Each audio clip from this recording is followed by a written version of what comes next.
નમસ્તે. જલસો પોડકાસ્ટના એક ફ્રેશ એપિસોડમાં આપનું સ્વાગત છે. આજે આપણે વાત કરવાના છીએ મહાભારત વિશે.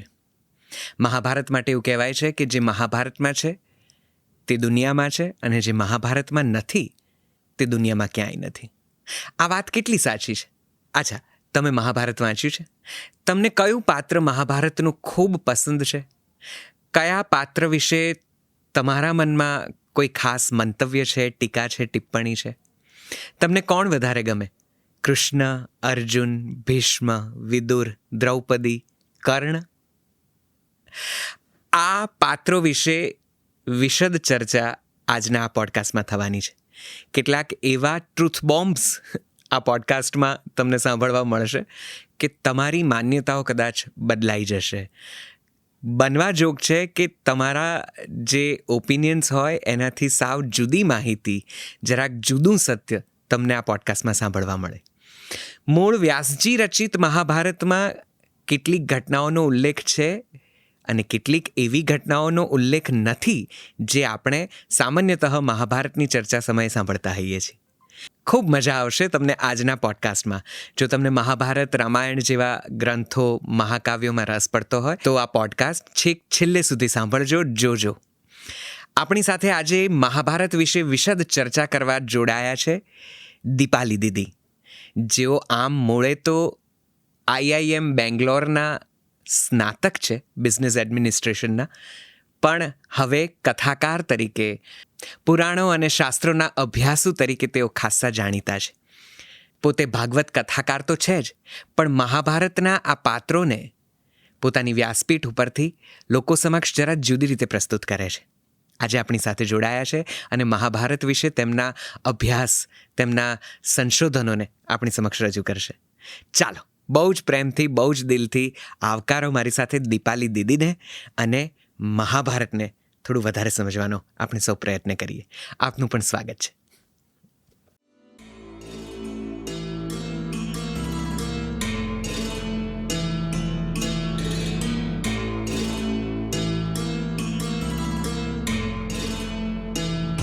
મહાભારત યુદ્ધ કોઈના એક વ્યક્તિના કારણે થયું હોય ને, એ માત્ર ને માત્ર કર્ણ છે.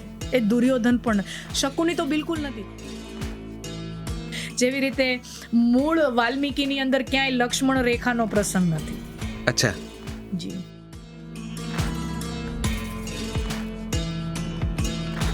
દુર્યોધન કરતા પણ મોટો વિલન કર્ણને ગણું છું મહાભારત યુદ્ધનો.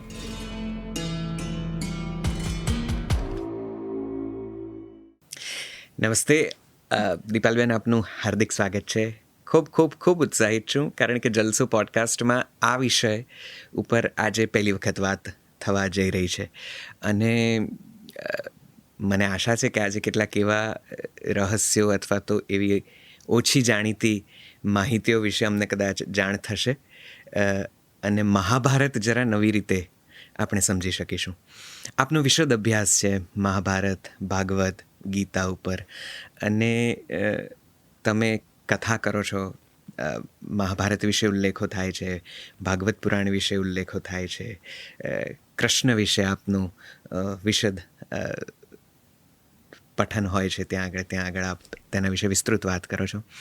આજે આપણે મહાભારતના કેટલાક પાત્રો વિશે કંઈક વાત કરતાં મહાભારતને જરા સમજવાની કોશિશ કરીએ.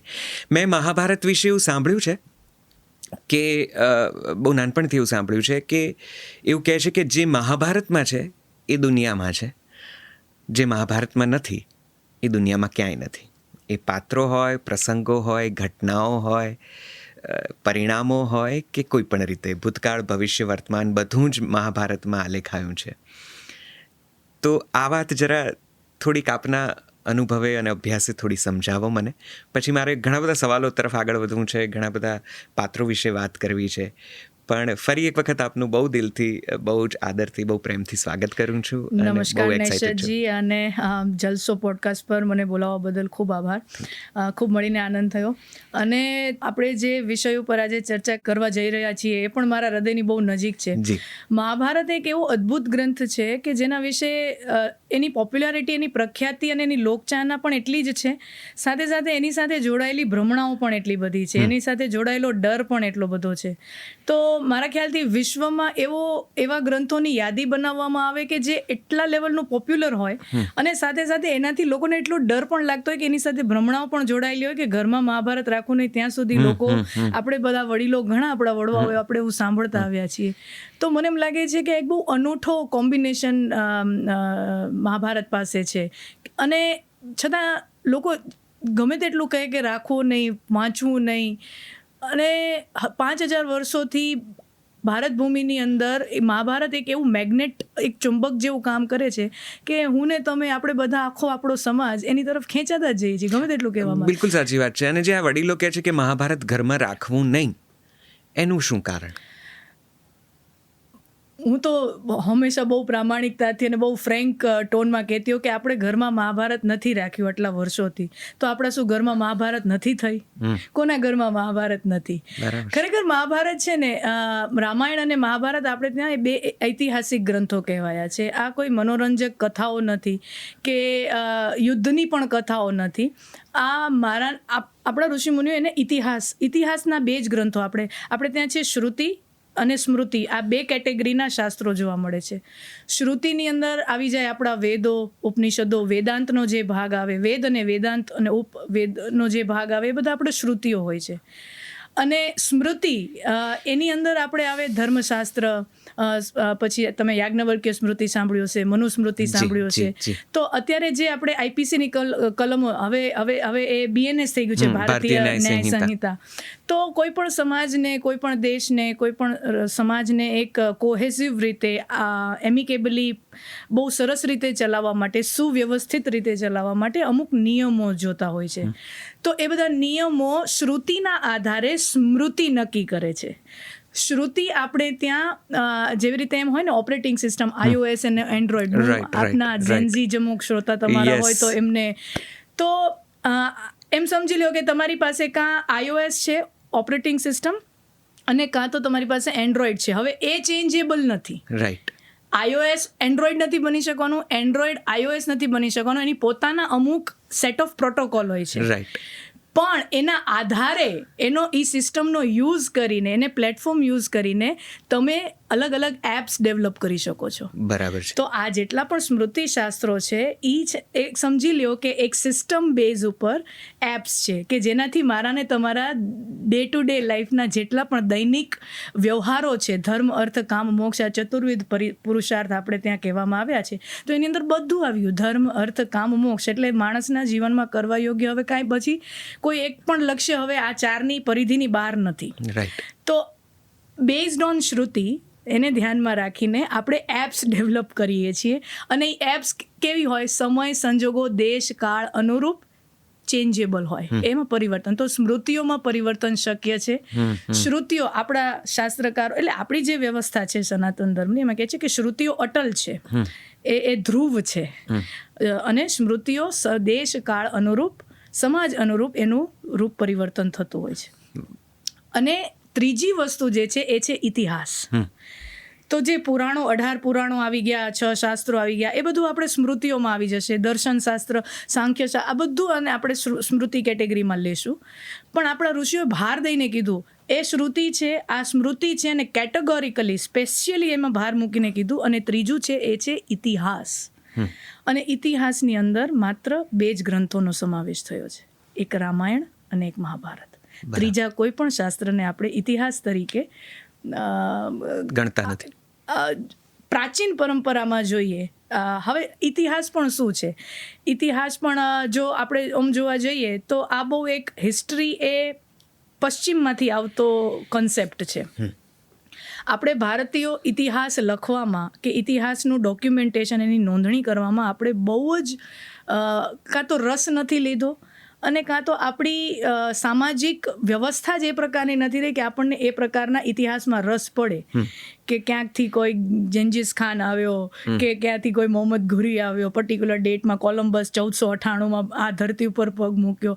આપણને એવી ડ્રાય, શુષ્ક ઇન્ફોર્મેશનમાં રસ રહ્યો નથી. એટલે આપણે જે પણ આ કથાઓ થઈ છે, હવે એનું ડેટિંગ પણ, કાર્બન ડેટિંગ પણ થઈ રહ્યું છે. જી જી જી. તો એના આધારે પણ ઘણું બધું અચ્છા હવે હું જ્યારે પણ આ ગ્રંથો વાંચતી હોઉં, વાલ્મીકી અને વ્યાસ રચિતા બંને ગ્રંથો રામાયણ મહાભારત, ત્યારે મને હંમેશા એમ થાય કે જો ખાલી ઇતિહાસ જ લખવો હતો તો ખાલી એટલું બધું લખી શક્યા હોત ને કે વિશે રામ હતા, સીતા હતા, પરિવારમાં થોડીક તકલીફ થઈ અને રામને જવું પડ્યું, અથવા તો કૌરવ પાંડવ છે, પરિવારમાં તકલીફ થઈ ને આ બધા વાંધા પડ્યા. તો એક પ્લેન ડોક્યુમેન્ટેશન પણ રાખી શકે, જેવી રીતે મેડિવલ હિસ્ટ્રી આપણે જોતા આવ્યા છીએ, અથવા તો વર્લ્ડ વોર 2 નું જેટલું પણ ડોક્યુમેન્ટેશન થયું છે. આપણે જો મહાભારતને એટલા પ્રચંડ યુદ્ધ તરીકે જ ગણતરી માંડતા હોઈએ, તો વર્લ્ડ વોર 2ના સમકક્ષ આપણે બેસાડતા હોઈએ, તો વર્લ્ડ વોર 2નું પણ ડોક્યુમેન્ટેશન કેટલું એક્યુરેટ થયું છે, પણ કેટલું ડ્રાય છે, શુષ્ક છે. પણ આપણે અહીંયા એ શુષ્કતાની કોઈ ભારતનું માનસ જ એ છે કે અહીંયા શુષ્કતાને કોઈ જગ્યા નથી. કરેક્ટ. આપણે જે આર્યો ઉત્સવ પ્રિય છીએ, આપણે ઉત્સવ પ્રિય છીએ, રંગ પ્રિય છીએ, તો આપણો જે ઇતિહાસ લખવાની શૈલી પણ છે વ્યાસ અને વાલ્મીકીની, તો ઇતિહાસ લખે છે પણ એની સાથે સાથે કૌરવ પાંડવોની સ્ટોરી તો ચાલે જ છે બેકડ્રોપમાં, એની સાથે સાથે વનસ્પતિ શાસ્ત્ર સમજાવી દે છે, રાજનીતિ ધર્મ સમજાવી દે છે, નક્ષત્રો સમજાવી દે છે, ખગોળશાસ્ત્ર સમજાવી દે છે, મેટેરિયોલોજી સમજાવી દે છે. તો છે ઇતિહાસ. હવે સીધી રામ અને રાવણને મારવાની આખી એક પ્રક્રિયામાં આ ખગોળને લેવાની, વનસ્પતિ શાસ્ત્રને લેવાની શું જરૂર છે? આના થકી માત્ર એક કથાઓ, એક મનોરંજનની કથાઓ નથી, એના થકી એક જ્ઞાનનો આખો એક વિપુલ ભંડાર સાથે જોડાતો હોય છે. બરાબર. તો એક બહુ સુંદર સુવ્યવસ્થિત રચના છે આપણે ત્યાં. તો એટલે એવું બિલકુલ નથી કે મહાભારત ઘરમાં રાગવાથી કંઈક ઘરો છૂટા પડી જશે ને તૂટી જશે અને પરિવારો વિખેરાઈ જશે, એવું કાંઈ જ નથી. ઇનફેક્ટ કદાચ મહાભારતનું યોગ્ય શ્રવણ કે એનું પઠન તમને જીવનના કેટલાક તાત્વિક સિદ્ધાંતો વધારે સ્પષ્ટ કરી આપે છે, થોડું વધારે દિશા સૂચન કરી આપે છે, પ્રકાશ પાથરી આપે છે. હા, મારે એ વાત ઉપર મારી સ્કીપ થઈ ગઈ વાત, મારે એ વસ્તુ એડ કરવી છે કે રામાયણ અને મહાભારત છે ને, જેવી રીતે કોઈ કાર હોય એની અંદર એક એક્સેલરેટર હોય અને એક બ્રેક હોય, એવી રીતે રામાયણ છે ને એક એક્સેલરેટર, લીવરનું કામ કરે છે કે દબાવો તમારું જીવન કેમ જવું જોઈએ, કઈ દિશામાં, તો એના માટે એક્સેલરેટર લીવરનું કામ કરે છે. અને મહાભારત છે ને એક બ્રેકનું કામ કરે છે કે ભાઈ અહીંયા અટકી જા ભાઈ, અહીંયાથી આગળ હવે એક ડગલું ના માંડતો, નતર તારો સર્વનાશ થઈ જશે. અને એ સર્વનાશ થવા માટે એક આખું તમને સચિત્ર દર્શન કરાવી દીધું કે જો આખું આ ખાનદાન મટી ગયું. ઘણી વખત શું છે કે તમને કોઈ વસ્તુ એક પ્લેન એમ એક વાક્ય બોલી દેવામાં આવે ને, હવે આપણે નથી સુવિચારો તો વિદ્યા વિનયથી શોભે છે, અમુક એટલા સુવિચારો આપણે સાંભળી લીધા હોય ને, એ અસર કરતા બંધ થઈ જાય છે. તમે એવું જોયું હશે, આ અમુક દિવાલો પર લખેલા કોતરણી, કે એટલા બધા આપણે ક્લીશે થઈ ગયા હોય છે કે અસર કરતા બંધ થઈ જાય છે. વ્યાસજી, વાલ્મીકીજી એવું ઈચ્છતા નથી કે અમારા સિદ્ધાંતો એક ક્લીશે સિદ્ધાંતો બનીને રહી જાય અને લોકોને અસર કરતા બંધ થઈ જાય. તો એના માટે આખું એક યુદ્ધ જેવી ભૂમિકા રચી નાખે છે કે જો ભાઈ આ કક્ષાએ તમે જઈ શકો છો. તો મહાભારત એક બ્રેકનું કામ કરે છે. તો જીવનમાં જેટલું લીવર જરૂરી છે એટલું બ્રેક પણ જરૂરી છે. તમે કોઈ પણ એવા તમારો કોઈ મિત્ર હોય એમ કહેશે કે મેં 50 લાખની ગાડી લઈને આવ્યો છું, ચાલ બેસ, મારી ગાડીમાં બ્રેક નથી, તો you will not sit on that car. तो महाभारत बहुत जरूरी कि भाई क्या नहीं करना है हमें जीवन में, तो उतना ही ज़्यादा જરૂરી, એટલું જ જરૂરી છે જીવનમાં શું કરવું. રામાયણ મને તમને શીખવે છે કે આપણે શું કરવું જોઈએ, મહાભારત શીખવે છે કે શું ના કરવું જોઈએ. તો ક્યાં વાત હે. મહાભારતનું તમને ગહેલું કેવી રીતે લાગ્યું? કોને ન લાગી શકે. મહાભારતની અંદરના પાત્રો છે ને બહુ અદ્ભુત છે. મને એમ લાગે છે કે વ્યાસની કલમે ઘણું બધી રચના કરી છે. એમને બ્રહ્મસૂત્ર જેવું શાસ્ત્ર આપ્યું જેની અંદર અથાતો બ્રહ્મ જિજ્ઞાસાથી શરૂઆત કરે છે વ્યાસજી, કે હવે તો આપણે બ્રહ્મની જિજ્ઞાસા, એટલે તમે સમજી શકો કે એક પ્યોર આધ્યાત્મિક ગ્રંથ છે. પછી વ્યાસજીએ હરિગુણ ગાવા માટે, માતાજીના ગુણ ગાવા માટે, શિવજીના ગુણ ગાવા માટે અનેકો પુરાણોની, મધ્વયમ ભદ્વ, એટલે 18 પુરાણોની રચના કરી. પણ આ બધું આપણે વાંચીએ ને, અને છતાં પછી મહાભારત જ્યારે ખોલીએ અને એના પત્તાઓ અને જો પણ પ્રોપર તમે મૂળ વ્યાસ રચિત મહાભારત ઉપર પહોંચો, કારણ કે એના પણ અત્યારે ઘણા વર્ઝન અલગ અલગ અવેલેબલ છે, તો વ્યાસજીની કલમ જે મહાભારતમાં જે ખીલી છે 16 કલાએ, એવી અન્ય ગ્રંથોમાં પણ એનો અલગ ચામ છે મહાભારતનો. અને બહુ રિયલિસ્ટિક, કોઈ રામાયણ છે ને હજી આપણને એમ થાય કે બહુ આદર્શવાદી થઈ શકે. કદાચ હવે 21મી સદીમાં આપણે ભરતનું કેરેક્ટર છે સાંભળવું બહુ ગમે છે અને એનાથી આપણે બહુ આપણને પ્રેરણાદાયી લાગે, આપણના હૃદયને સ્પર્શી જાય. પણ આપણા પ્રામાણિકતાથી હૃદય ઉપર હાથ મૂકો, શું આજના સમયમાં મારા તમારા કોઈના માટે ભરત થવું શક્ય છે, શત્રુઘ્ન થવું શક્ય છે, ઉર્મિલા થવું શક્ય છે? એટલે આપણા માટે છે ને બહુ સહજતાથી એ પાત્રો આપણને ગમે છે, વી આઇડલાઇઝ દેમ, આપણે એમને પ્રેમ કરીએ છીએ, પણ આપણાથી એવું થઈ નથી શકાતું. અને જ્યારે છે ને મહાભારતના જે પાત્રો છે ને એની મજા એ છે કે આપણને આપણા જેવા લાગે છે. રાઈટ. આપણને ક્યાંક દુર્યોધનની અંદર આપણો અંશ દેખાય તો, અને આપણે કંઈ 100% દુર્યોધન નથી, તો પછી ક્યાંક યુધિષ્ઠિરની વાત સાંભળીએ તો આપણને એમ થાય ના ના અમુક ગુણો તો આવા યુધિષ્ઠિર જેવા તો મારામાંય છે. તો ક્યાંક યુધિષ્ઠિરમાં આપણને આપણુંપણું દેખાય, અર્જુનમાં ક્યાંક આપણે આપણાપણાને જોતા હોય, ભીમના ક્રોધમાં ક્યારેક આપણને આપણો ક્રોધ દેખાઈ આવતો હોય, ધૃતરાષ્ટ્રના મોહમાં ક્યાંક આપણને આપણો પણ મોહ દેખાઈ આવતો હોય. તો બહુ રિયલિસ્ટિક કેરેક્ટર્સ વ્યાસજીએ બનાવ્યા છે. અને વ્યાસજીએ બહુ ધ્યાન રાખ્યું છે, કોઈ પણ કેરેક્ટરને વ્યાસજીએ એટલો મહાન નથી બતાવ્યું. મહાભારતની મજા જે છે, મને નૈષદજી એટલા માટે મહાભારત ગમે છે કે આખું પુસ્તક તમે વાંચો ને તો તમને છેલ્લે રિયલાઇઝ થાય કે શ્રી કૃષ્ણ તો પરબ્રહ્મ તત્વ છે, એટલે આપણે એમના વિશે કમેન્ટ આમાં નહીં કરીએ. પણ એ સિવાયના જેટલા પણ પાત્રો તમે જુઓ, મહાભારતના કોઈ હીરો નથી અને મહાભારતનો કોઈ વિલન નથી. તમે આ સાહિત્ય જગત સાથે, સિનેમા જગત સાથે બહુ નજીકથી જોડાયેલા છો, તો આપણને ખ્યાલ છે કે કોઈ પણ એક સારી પટકથા રચવા માટે, સિનેમા કે સારી નવલકથા રચવા માટે આપણને શું સામગ્રી જોઈએ? એક હીરો જોઈએ, હિરોઈન જોઈએ, એક વિલન જોઈએ. મહાભારતમાં તમે કોને વિલન ગણશો? મહાભારતમાં તમે જો હીરો પાંડવોને ગણતા હો તો વ્યાસજીએ પાંડવોના કેટલા નકારાત્મક ગુણોનું દર્શન મને તમને કરાવ્યું છે. ભીષ્મને જો આપણે હીરો ગણતા હોઈએ તો ભીષ્મના કેટલા એમની કેટલી નબળાઈઓ, માનવ સહજ કમજોરીઓ વ્યાસજીએ લખી છે. અને દુર્યોધનને જો તમે વિલન ગણતા હો તો દુર્યોધનની અંદરના સારાપણાને પણ વ્યાસજી હાઇલાઇટ કરવામાં ચૂકતા નથી. એટલે આવું મને લાગે છે કે વિશ્વમાં સાહિત્ય તો અનેકો જગ્યાએ રચાતું હતું અને આપણી ચાંચે એટલા બધા આખા વિશ્વની અંદર ડૂબતી ના હોય, એટલે આપણે આખું બધું દુનિયાનું ચાખ્યું ન હોય. પણ જર્મન ફિલોસોફર્સ કે જર્મન સાહિત્ય, ફ્રેન્ચ સાહિત્ય, આ બધું મને થોડોક રસ ખરો, હું વાંચતી આવું છું. એ થોડું છે ને બ્લેક એન્ડ વ્હાઇટ વધારે હોતું હોય છે. આ જે ગ્રે કેરેક્ટર્સ જે છે એની મજા મહાભારત સિવાય આપણને બહુ ઓછી જગ્યાએ જોવા મળે છે. આમ તમારું ભણતર વેદાંતનું આમ તો નથી, જ્યાં સુધી મારી જાણ છે ત્યાં કંઈક સાયન્સ કે એન્જિનિયર? હા ના, મેં MBA કરેલું અને IIM બેંગ્લોરથી મેં બ્રાન્ડ મેનેજર, પછી મારી કોર્પોરેટની જર્ની હતી. પણ આ મારો એક બહુ હૃદયના નજીકનો, આ બધા શાસ્ત્રો બાળપણથી જ મને લાગે છે, હું 5-6 વર્ષની હઈશ ત્યારથી મને વાંચવા ગમતા. તો બસ એ જ ચાખતા કેમ પ્રેમ થઈ ગયો. અને અત્યારે તો આપ કથાકાર તરીકે ખાસા વિખ્યાત છો, પ્રખ્યાત છો અને ખાસી જગ્યાએ આપની કથાઓ થાય છે. મહાભારતના કોઈ એક પાત્રની મારે તમારી સાથે વાત કરવી હોય અથવા તો એમ પૂછવું હોય કે કયું એક પાત્ર છે જે તમને બહુ વિલક્ષણ લાગે છે, તમને કદાચ એમાં ખૂબ રસ પડે છે? અને અનેક પાત્રો છે, મને લાગે છે કે દરેક પાત્ર વિશે કદાચ એક પોડકાસ્ટ થઈ શકે, એટલો બધા અદ્ભુત પાત્રો વ્યાસજી આપણને મહાભારત થકી આપ્યા છે.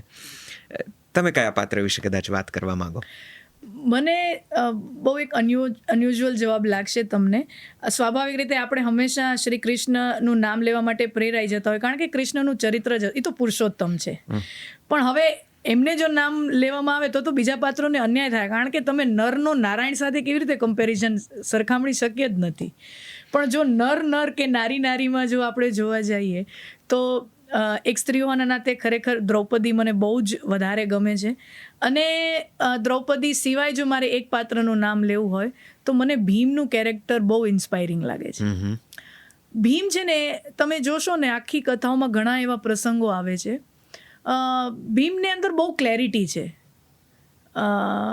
અને એ ધર્મની પાછળ એટલો બધા વેવલા પણ નથી થતા જેમ યુધિષ્ઠિર ક્યારેક ક્યારેક, કારણ કે યુધિષ્ઠિર તો છે જ ધર્મપુત્ર, ધર્મરાજ છે. તો ક્યારેક ધર્મને સાચવી લેવા માટે, અહિંસાને સાચવી લેવા માટે યુધિષ્ઠિર ડાઈ વાતો પણ કરે છે. ભીમનું એક કેરેક્ટર એવું છે કે એનામાં બહુ જ ક્લેરિટી છે. એને હિંસા અને અહિંસાને લઈને, આ બે કોન્સેપ્ટને લઈને એના દિમાગમાં બહુ જ એક એને ખબર છે કે કોને ધર્મ કહેવાય, કોને અધર્મ કહેવાય, અને જ્યાં અધર્મ જે છે તો અહિંસાને સાચવવા માટે અધર્મ પણ સાંખી ન લેવાય. એ ક્લેરિટી ભીમની અંદર બહુ જ સુંદર છે. એવું જ કેરેક્ટર બીજું જે છે વિદુર, પણ વિદુર હિંસામાં ક્યાંય ઇન્વોલ્વ થતા નથી. તો એક થોડુંક એકાંકીપણું છે, એની અંદરનો એક ખૂણો રહી જાય છે. ભીમ છે એ પાવરફુલ છે અને છતાં એ ધર્મ અને અધર્મનો ભેદ જાણે છે અને એને આચરણમાં મૂકવાની હિંમત રાખી શકે છે. પાંચેય પાંડવોમાં અર્જુન, યુધિષ્ઠિર, જે બીજા 4 ભાઈઓ છે, એ ક્યારેક દ્રૌપદીના, આપણે જેમ જાણીએ છીએ કે દ્રૌપદીની અંદર વેરભાવના આવી જાય છે, બિકોઝ એનું અપમાન થયું છે અને એને સતત એના અગ્નિમાં બળી રહી છે દ્રૌપદીનું પાત્ર જે છે. તો યુધિષ્ઠિર પણ ક્યારેક જતું મૂકવાના ઓલામાં આવી જાય છે. અર્જુન તો આપણે યુદ્ધના પહેલા દિવસ સુધી જતું કરવાના ભાવમાં જ રહે છે. કૃષ્ણ ભગવાન કાન પકડીને કહે છે લડવું પડશે, ત્યારે એ માંડ લડવા પ્રેરાય છે. એક ભીમ એક એવું કેરેક્ટર છે જે દ્રૌપદીને હંમેશા સાંત્વના આપતું રહે છે કે દ્રૌપદી, તારી સાથે ખરાબ થયું છે, તું ચિંતા ના કર, ભીમ તારી સાથે ઊભો છે અને તારા અપમાનનો વેર આ ભીમ લઈને રહેશે. તો મને લાગે છે કે આ બધા પતિઓમાં સૌથી દ્રૌપદીના અસ્મિતાનું કોઈએ ધ્યાન સૌથી વધુ રાખ્યું હોય તો ભીમે રાખ્યું છે. એટલે મને પાંડવોમાં ભીમનું કેરેક્ટર, મને જ્યાં સુધી થોડોક મેં વાંચ્યું છે એ પ્રમાણે, જ્યારે દ્રૌપદી વસ્ત્રાહરણનો પ્રસંગ છે અને દુશાસન જ્યારે દ્રૌપદીના વસ્ત્રો ખેંચે છે, ત્યારે કદાચ ભીમ જ સૌથી પહેલા ઊભો થાય છે અને કહે છે કે દુશાસન, આજ તારા જ રક્તથી હું દ્રૌપદીના વાળ ધોઈશ અને તને મૃત્યુ સુધી પહોંચાડીશ. આ એક વાત. અને એ સાથે કદાચ યુધિષ્ઠિરને પણ લલકારે છે કે તમે આ ખોટું કર્યું છે ને હું તમને મોટા ભાઈ ગણું, એ પ્રસંગમાંથી તમે મને બહાર લઈ આવ્યા છો. અને ત્યારે અર્જુનને બધા શાંત પાડે છે કે ગમે તેમ તોય આપણા ભાઈ છે, આપણાથી આવું ન કરાય. એટલે ભીમમાં ઘણી સ્પષ્ટતા છે કે શું સાચું છે, શું ખોટું છે, ત્યાં સુધી નહીં કે પોતાના મોટા ભાઈની પણ સામે થઈ શકે છે. એટલે આ કોઈ પત્નીને કેવો પતિ જોઈએ કે પરિવારમાં જ્યારે કાંઈક તકલીફ પડે પત્ની ઉપર, ત્યારે મારો સ્ટેન્ડ લે. આજકાલની પણ કોઈ પણ પત્નીને તમે પૂછશો તો સૌથી મોટી સમસ્યાઓ ઘરોમાં થતી હોય શું છે કે મારા પતિ મારો સ્ટેન્ડ નથી લેતા. મારો જ્યાં હું સાચી હોઉં છું અને મારો જ્યાં લોજિકલી તાર્કિક રીતે હું મારી વાતને પુરવાર કરી શકવા સક્ષમ છું, ત્યારે મને કોઈ પડખે ઊભું હોય એવું મારું પાત્ર કોણ હોય? હું જે બીજા ઘરમાં આવી છું તો એ પતિ, એના સિવાય હું બીજા કોઈ પાસે અપેક્ષા ન રાખી શકું. તો દરેક પત્નીને એક પતિ પાસે અપેક્ષા રહેતી હોય છે અને એ અપેક્ષા, મને લાગે છે ભીમ સતત એ અપેક્ષા ઉપર ખરા ઉતરે છે. એટલે ભીમનું અદ્ભુત કેરેક્ટર છે. અને એ જ ભીમ કદાચ પાંચે પાંડવોમાં સૌથી પહેલા પરણે છે હિડિંબા સાથે. એ વાત પણ એટલી સાચી. જી બિલકુલ. આ બહુ સુંદર મજાનો પ્રસંગ છે. હિડિંબાને રાક્ષસી તરીકે મહાભારતની અંદર એમનો ઉલ્લેખ કરવા, એમનો ભાઈ છે હિડિંબા, રાક્ષસી છે રાક્ષસ કુળના. પણ આપણે હિમાચલમાં પણ તમે જશો ને તો ત્યાં અનેકો ગામડાઓની અંદર, ગ્રામ્ય પર્વતીય વિસ્તારોની અંદર હિડિંબા એક દેવી તરીકે પૂજાય છે. બિલકુલ. સિમલામાં મંદિર છે. હા, અમારા વનના એ રક્ષક દેવી છે. તો તો પ્રસંગ એવો બને છે કે પાંડવો વનવાસમાં હોય છે લાક્ષાગ્રહની પછી. આપણે ખ્યાલ છે કે એવી રીતે વનમાં એમને જવું પડે છે. તો વનમાં 4 ભાઈઓ સૂતા છે, માતા કુંતી સૂતા છે અને ભીમ પહેરેદારી કરે છે. અને હિડિંબ જે રાક્ષસ છે એ જોવે છે કે અમારા વનમાં, અને એ નરભક્ષી, આમાં ચોખ્ખું લખ્યું છે કે હિડમ્બા જે રાક્ષસ કુળના જે પાત્રો છે એ નરભક્ષી, કેનેબલિઝમમાં એ છે. તો હવે એમને સુગંધ આવી કે અહીંયા તો કોઈ આટલા મનુષ્યો છે, તો એમને તો જમવા માટેની લાલચ આવે છે. તો હિડિંબ પોતાની બહેનને કહે છે કે આ જે પહેરેદાર તરીકે આ પુરુષ એકદમ હટ્ટોઘટ્ટો હૃષ્ટપુષ્ટ છે, તું કોઈ પણ રીતે એને વાતોમાં ફોસલાવો, ગમે તે રીતે એની સાથે વર્બલ એક્સચેન્જમાં વાતો, કોઈ પણ રીતે એને એંગેજ કર અને પછી આપણે આપણો એમને શિકાર કરવાનો જે પણ એમનો શૈલી હશે.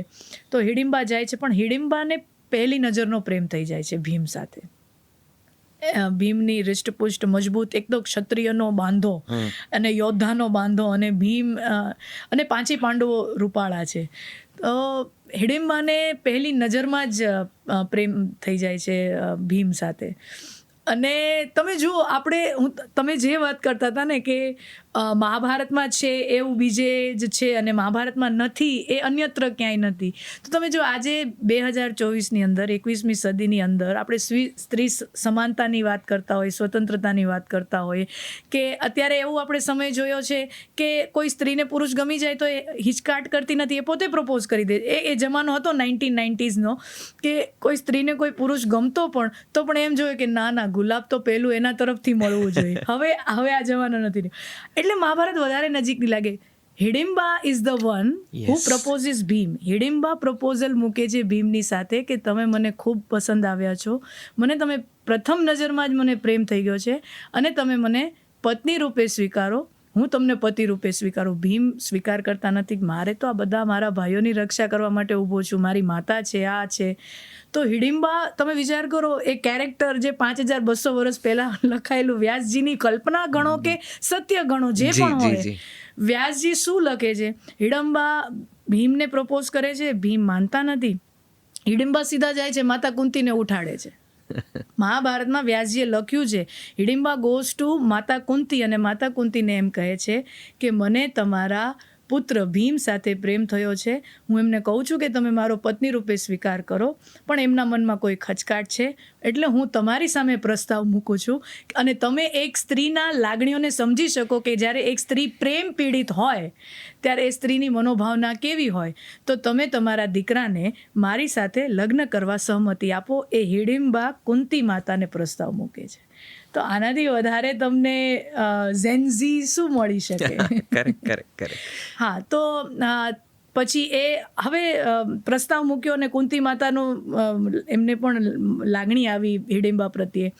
યુધિષ્ઠિર બધા ભાઈઓ ઊભા થયા, જાગ્યા અને વાતો થઈ કે તમે આમ તો રાક્ષસ કુળના અને આપણું આખું કંઈ કુળ પરંપરાઓ બધી મેચ થતી નથી, અમે ભીમને સતત તમારી સાથે રહેવાની અનુમતિ તો ના આપી શકીએ, પણ તમે એવું કરી શકો કે દિવસ દરમિયાન તમે વિચરણ કરી શકો અને રાત્રિ દરમિયાન અમને પણ અમારા ભાઈની જરૂર હોય તો રાત્રિ દરમિયાન અમને અમારો ભાઈ, અને આપણે આમ પણ સાથે નહીં રહી શકીએ. એ તો એ યુધિષ્ઠિરે બહુ જ પહેલાં જ આ વ્યાસજીએ ચોખ્ખી કથામાં એ આ પ્રસંગની અંદર નિરૂપણ છે. યુધિષ્ઠિર પહેલાં જ હિડિમ્બાને કહી દે છે કે એવું તમે ન માનતા કે અમે તમને સાથે રાખી શકશું. હવે એ શું પ્રસંગો હશે, એમની માનસિકતા એ પાછળની શું હશે, એ વ્યાસજી એના પાછળ કોઈ ઘટફોડ કર્યો નથી.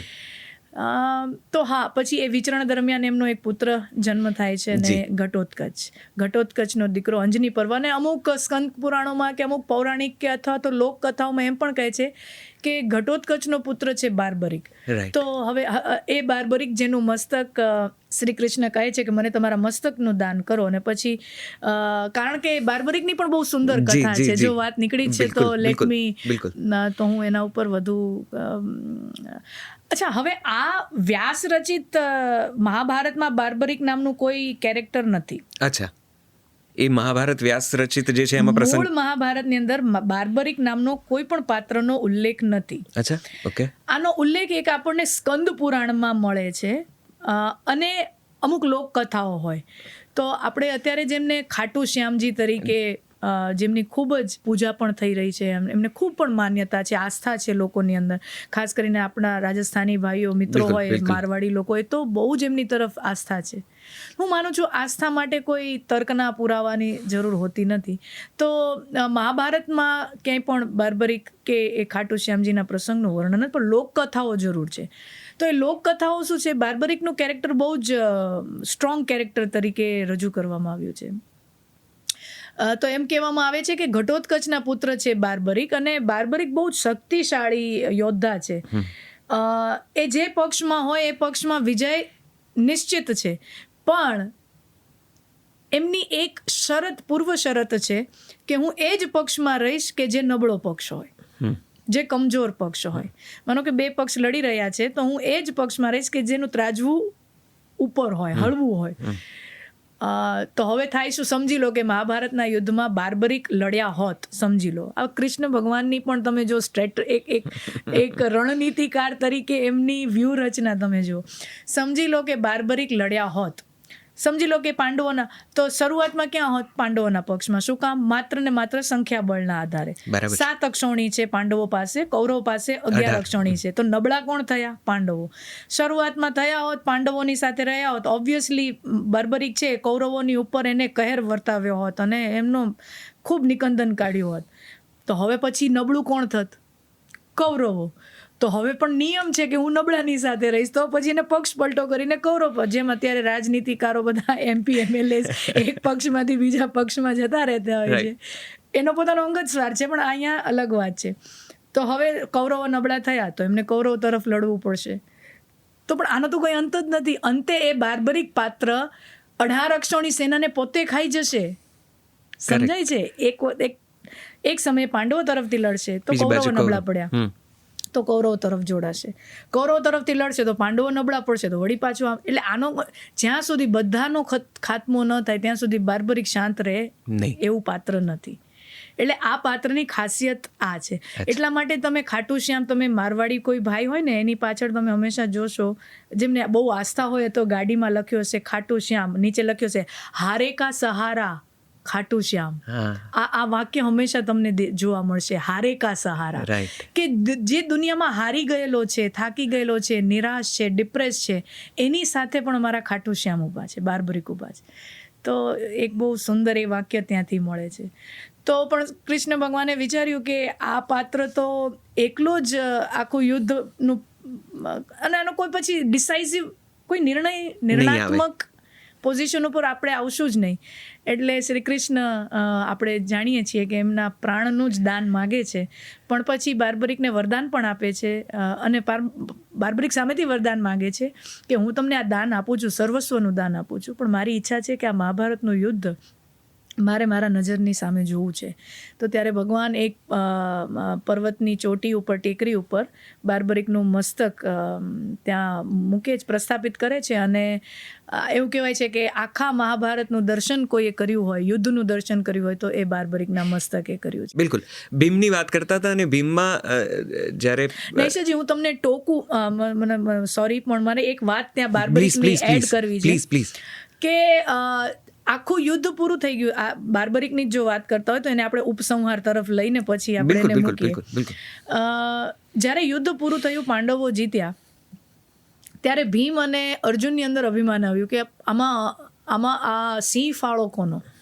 હંમેશા થતું હોય ને, કોઈ પણ કોર્પોરેટની અંદર કોઈ પ્રોજેક્ટ પાર પડી જાય તો પણ ક્રેડિટ માટે તો હુસાતુસી થવાની.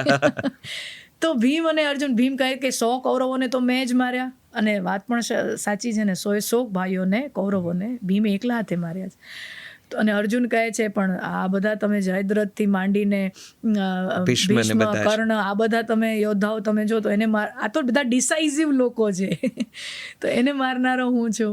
તો આ બધાની વચ્ચે જ્યારે થતું સંઘર્ષ ચાલે છે બે ભાઈઓની વચ્ચે, અને આપણે બેનો આનો નિર્ણય નહીં લઈ આવી શકીએ.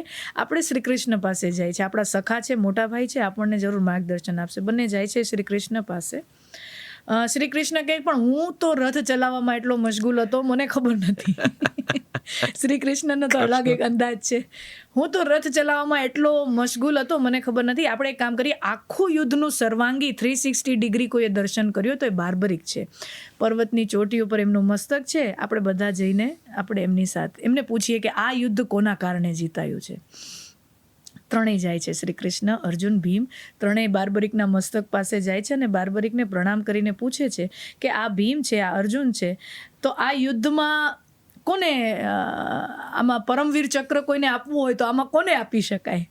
અને ત્યારે બાર્બરિક કે કોણ ભીમ, કોણ અર્જુન, કોણ કૌરવો, કોણ પાંડવો, શું પક્ષ, શેની વાત કરો છો? હું ઉપર બેઠો, મેં ખાલી એક જ વસ્તુ જોઈ છે કે શ્રી કૃષ્ણનું સુદર્શન ચક્ર ફરી રહ્યું છે, શ્રી કૃષ્ણ બધાને મારી રહ્યા છે, અને જે મરી રહ્યા છે એ પણ શ્રી કૃષ્ણ જ છે. મને તો જે ઉપરથી દેખાણું એ મને આ જ છે. તો આને કહેવાય કે જ્યારે આપણે બહુ નીચી કક્ષાએ હોય ને ત્યારે આપણી દ્રષ્ટિકોણ અલગ હોય, પણ જ્યારે આપણે ટેકરી, એક સિમ્બોલિક વાત કરી છે, જ્યારે ટેકરી ઉપર, મતલબ જ્યારે તમે ઊંચાઈ ઉપર આવો ત્યારે તમને બહુ ગરુડ દર્શન તમને મળે. આહા. ઈગલ્સ આઈ વ્યૂ જેને કહેવાય. તો જેમ જેમ માણસની કક્ષા ઊંચી થતી જાય, નીચી કક્ષાએ ઉભેલો માણસ હંમેશા એમ થાય કે હું છું, ઇટ્સ માય ડુઈંગ, મારા કારણે છે. પણ જ્યારે વ્યક્તિનું દર્શન ઊંચું થતું, જેની દ્રષ્ટિ ઊંચી થતી જાય, ત્યારે એમ ખબર પડે છે કે ના, આટલે સુધી પહોંચ્યા પછી હવે બધું સમજાય છે, કોઈ કાંઈ કરતું નથી, આ બધું તો થાય છે. ક્યાં વાત હે, વાહ. બાર્બરિકની આ કથા, આ દ્રષ્ટિકોણ મારા અભ્યાસની બહાર હતું કે મારા વાંચવામાં નથી આવ્યું. Thank you very much. આ બહુ સુંદર પ્રસંગ આપે આ લખ્યો. ભીમ પર પાછા આવીએ. ભીમ માટે એવું પણ કહેવાય છે કે એ અતિશય હૃષ્ટપૃષ્ટ હતા અને સ્વર્ગારોહણમાં યુધિષ્ઠિર પહેલાં, એટલે આગળના ભાઈઓ ધીમે ધીમે પહોંચી ગયા, પણ ભીમ છેલ્લા હતા અને એમના સ્વર્ગારોહણની ગતિ લગભગ યુધિષ્ઠિરની નજીક હતી. એટલા બધા એ પોતાના કર્તૃત્વમાં એટલા બધા શુદ્ધ હતા કે જેથી છેક લાંબા સુધી એ જઈ શક્યા. આમ જુદું પ્રણય ત્રિકોણ જેવું પણ છે કે એ દ્રૌપદીને ખૂબ પ્રેમ કરતા હતા અને દ્રૌપદી અર્જુનને પ્રેમ કરતા હતા અને અર્જુનની અનેક પત્નીઓ સહ બીજું પણ એમનું જીવન હતું. તો આ ભીમના અને દ્રૌપદીના પ્રેમ પ્રસંગ વિશે કોઈ આપ પ્રકાશ પાડી શકો તો? નૈશજી, આપણી એવી માન્યતા છે કે બિકોઝ આ માન્યતા ક્યાંથી, એનું બેઝ શું બને છે, ભૂમિકા એ બને છે કે અર્જુન દ્રૌપદીજીને જીતી લાવ્યા છે. ખરેખર આ શબ્દ વાપરવો મને ગમતો નથી, પણ સ્વયંવર એક પ્રતિસ્પર્ધા જ હતી અને પ્રતિસ્પર્ધામાં તો હંમેશા એક જીતનાર જ હોય. તો આમ જોવા જઈએ તો સ્વયંવરમાં અર્જુન જે છે એ દ્રૌપદીને જીતી લાવ્યા છે. તો આપણને એમ થતું હશે કે તો દ્રૌપદીનો પ્રેમ છે સ્વાભાવિક રીતે અર્જુન પ્રત્યે વધારે જ હોવો જોઈએ. અને બીજું આપણને સોચવા માટે પ્રેરે છે એ છે કે દ્રૌપદીના હૃદયની નજીક શ્રી કૃષ્ણ છે. અર્જુનના હૃદય અને શ્રી કૃષ્ણના હૃદયની નજીક આમ પાંડવોમાં જોવા જઈએ તો સખા તરીકે અર્જુન એમને સૌથી વધુ પ્રિય છે. તો આ પણ એક ફ્રેન્ડશિપની ત્રિકોણ બને છે. તો આપણને એ બધા પરિબળોને જોઈએ તો એમ થાય કે દ્રૌપદીને અર્જુન માટે વધારે પ્રેમ છે. પણ દ્રૌપદી અનેકો વખત એની અંદર વ્યાસજી પ્રસંગમાં લાવી રહી છે કે દ્રૌપદી જ્યારે હતાશ થાય છે ત્યારે પાંચેય પાંડવોમાં એ સૌથી પહેલા ભીમ પાસે જાય છે. તો એમ જોતા એવું લાગે કે દ્રૌપદી પ્રેમ સૌથી વધારે ભીમને કરતા હતા અને ભીમનો પ્રેમ પણ બધા ભાઈઓમાં ભીમ બહુ ડેડિકેટેડ છે દ્રૌપદી માટે. તો એમનો એટલે એનો એક બીજો પરિપ્રેક્ષ્ય આ છે કે આમ ભલે એમણે હિડિમ્બા સાથે એ તો સૌથી પહેલા એમણે મેરેજ કરેલા હતા, બધા ભાઈઓએ લગ્ન, પાંચેય ભાઈઓની અન્યત્ર પત્નીઓ છે. જી, પણ એટલે ભીમને જ્યાં સુધી મારી જાણ છે ત્યાં સુધી હિડિમ્બા છે અને દ્રૌપદી છે. યુધિષ્ઠિર કે બીજા ને અર્જુનને તો અનેક પત્નીએ, એમણે જે વચ્ચે જે આખું દેશ ભ્રમણ કર્યું, એમણે જ્યાં એમણે એક પત્ની ને પરણ્યા ને એવું બધું કર્યું. જ્યારે દ્રૌપદી સાથેના લગ્ન પછી ભીમ માત્ર ને માત્ર દ્રૌપદીના થઈને રહ્યા એવું પણ એક છે. અને કીચક વધ જે થયો એ પણ દ્રૌપદીએ જ ભીમને જ કીધું હતું કે મને તકલીફ પડી રહી છે ને આ પ્રકારનું કારણ છે. કારણ કે એ પ્રકારનો ક્રોધ બીજા કોઈ ભાઈઓમાં છે પણ નહીં કે દ્રૌપદીની સાથે કોઈએ છેડતી કરી અને જો કોઈનું લોહી ઉકળે એવું હોય તો એ માત્ર ભીમનું છે. અચ્છા, એવું નથી કે બીજા ભાઈઓને કોઈ ફરક ન પડત, એવું મારો કહેવાનો આશય નથી. પણ જે રેજ આવવી જોઈએ, જે સામે એક એમ થવું છે મારી પત્નીની સામે કુદૃષ્ટિ કરી કેમ, એ મારા ખ્યાલથી ભીમ સિવાય, અને હોય ને સાથે સહચરી જો હોતા હોય તો આપણને ખબર હોય ને કે કયો વ્યક્તિ કયા વાતાવરણમાં, કઈ પરિસ્થિતિમાં, કઈ પ્રકારે એનું રિએક્શન રહેવાનું છે, આપણને ખબર જ હોય. એટલે સ્વાભાવિક રીતે જ દ્રૌપદીની રિએક્શન જ એ છે કે મને કાંઈ તકલીફ પડે તો હું ભીમ પાસે જાઉં. દ્રૌપદી આખા મહાભારતમાં બે જ પુરુષ પાત્રો પાસે હંમેશા જતી આવી છે અને એ છે એક શ્રી કૃષ્ણ પાસે અને એક ભીમ પાસે. બીજા કોઈ પુરુષો પાસે એ જઈને એને કોઈ પણ પ્રકારની યાચનાઓ કરી નથી. વાહ. એક બીજો બહુ જ અદ્ભુત પાત્ર છે. એટલે મહાભારતના અનેક પાત્રો છે. આજે વાત કરું છું તેમ થાય છે કે હું શેના વિશે પૂછી લઉં. એક બીજું જ પાંડવોમાંનું એક પાત્ર સહદેવ, જે કદાચ એટલું જ મને બહુ રસપ્રદ લાગે છે. કહે છે કે સહદેવને ભવિષ્યનું જ્ઞાન રહેતું, પણ તકલીફ એ કે કોઈ પૂછે તો કહું, બાકી એ જાણતા બધું. તમને લાગે છે એ બહુ ઇન્ટરેસ્ટિંગ કથાનો ભાગ છે? અચ્છા, એ સત્ય હકીકતથી જરા વેગળું છે. નૈશાજી, મહાભારતમાં હવે હું તમને આ વસ્તુ કદાચ મારે પહેલાં જ ભૂમિકામાં બાંધવી જોઈતી હતી, પણ વાંધો નહીં. મૂળ જે વ્યાસ રચિત મહાભારત જે આપણને મળે છે એની અંદર શ્લોકોની સંખ્યા છે 8,800. હવે આની અંદર એક બહુ સંસ્થા પૂનામાં છે, ભાંડારકર ઓરિએન્ટલ કરીને. એને મને લાગે છે મારા વાંચવામાં જ્યાં સુધી મારા અભ્યાસમાં આવ્યું છે ત્યાં સુધી એ સંસ્થાએ 25 વર્ષ આખા મૂળ વ્યાસ રચિત મહાભારત ઉપર ઊંડાણ સંશોધન કર્યું.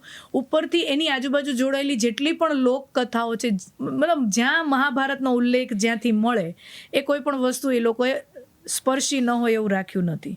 તો 20-25 વર્ષના રિસર્ચ પછી એમણે આખા એક 20 ભાગની મહાભારતની બહુ મોટી કિતાબો, પણ અનફોર્ચ્યુનેટલી આપણે લાઇબ્રેરીઓમાં ધૂળ જ ખાતી હોય છે એટલે આ વસ્તુ પહોંચતી નથી લોકો સુધી. તો એની અંદર સ્પષ્ટ ઉલ્લેખ છે, ભાંડારકર ઓરિએન્ટલનો રિસર્ચ જે છે એમાં એમ કહે છે કે મૂળ વ્યાસ રચિત મહાભારતમાં આપણને 8,800 શ્લોકો મળે છે.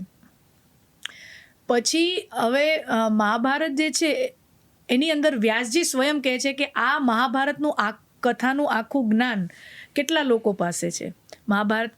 વ્યાસજી કહે છે મારી પાસે છે, બીજો મારા પુત્ર સુખદેવ પાસે છે. સુખદેવજી મહારાજ, જેનો ભાગવતમાં પણ વારંવાર ઉલ્લેખ, મુખ્ય વક્તા છે ભાગવતના, જે પરીક્ષિત રાજાને જે કથા સંભળાવી રહ્યા છે. તો એ વ્યાસજીના પુત્ર છે. તો એક હું જાણું છું, મારા પછી મેં આખી કથા મારા પુત્ર સુખદેવને ભણાવી છે. એના પછી મારા અમુક શિષ્યો, અને બહુ સ્પેસિફિક કે છે, વૈશંપાયન એમ કરીને ઉગ્રસર્વા, અને ઉગ્રસર્વા જેમનું નામ પુરાણોમાં સૂતજી તરીકે આવે છે વારંવાર. ઓકે. તો એ દરેક પુરાણોના જ્ઞાતા છે. તો આટલા લોકો પાસે છે. અને છેલ્લે વ્યાસજી એમ લખે છે કે સંજયને કદાચ અડધું પડધું જ્ઞાન હોઈ શકે. વ્યાસજી એવું લખે છે. હવે એવું લખવા પાછળનું કારણ શું હશે એ મને પણ બહુ જિજ્ઞાસા થઈ કે વ્યાસજીએ આવું કેમ લખ્યું હશે. સુખદેવજીનું સમજાય, વૈશંપાયનના બધા એમના શિષ્યો હતા એમનું સમજાય, પણ સંજય વિશે લખ્યું છે કે એમને કદાચ અધૂરી પધૂરી ખબર હોય તો હોય.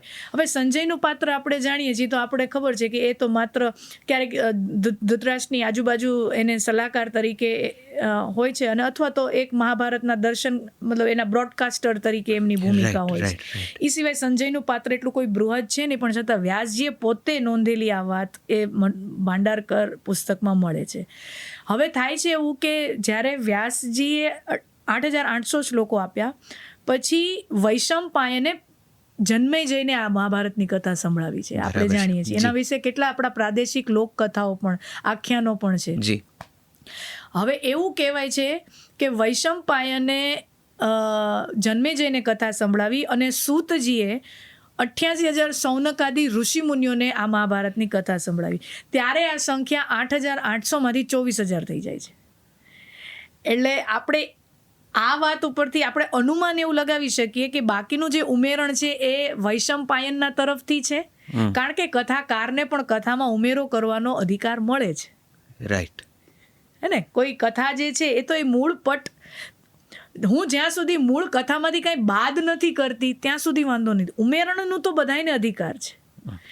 તો ત્યાં 24,000 બને છે. અને અત્યારે જે આપણી પાસે મહાભારતનું જે કદ મળે છે એ ઇટ્સ રાઉન્ડ અબાઉટ 1,00,000 વર્સિસ 1,00,000 શ્લોકો જેટલું આપણને અત્યારે સાહિત્ય મહાભારતના નામે મળે છે. એટલે સહદેવનું ભવિષ્યના જ્ઞાતા હોવું એ ચર્ચાનો વિષય છે. ચર્ચાનો વિષય છે, ઘણી બધી ચર્ચાનો વિષય. જેવી રીતે મૂળ વાલ્મીકીની અંદર ક્યાંય લક્ષ્મણ રેખાનો પ્રસંગ નથી. અચ્છા. જી.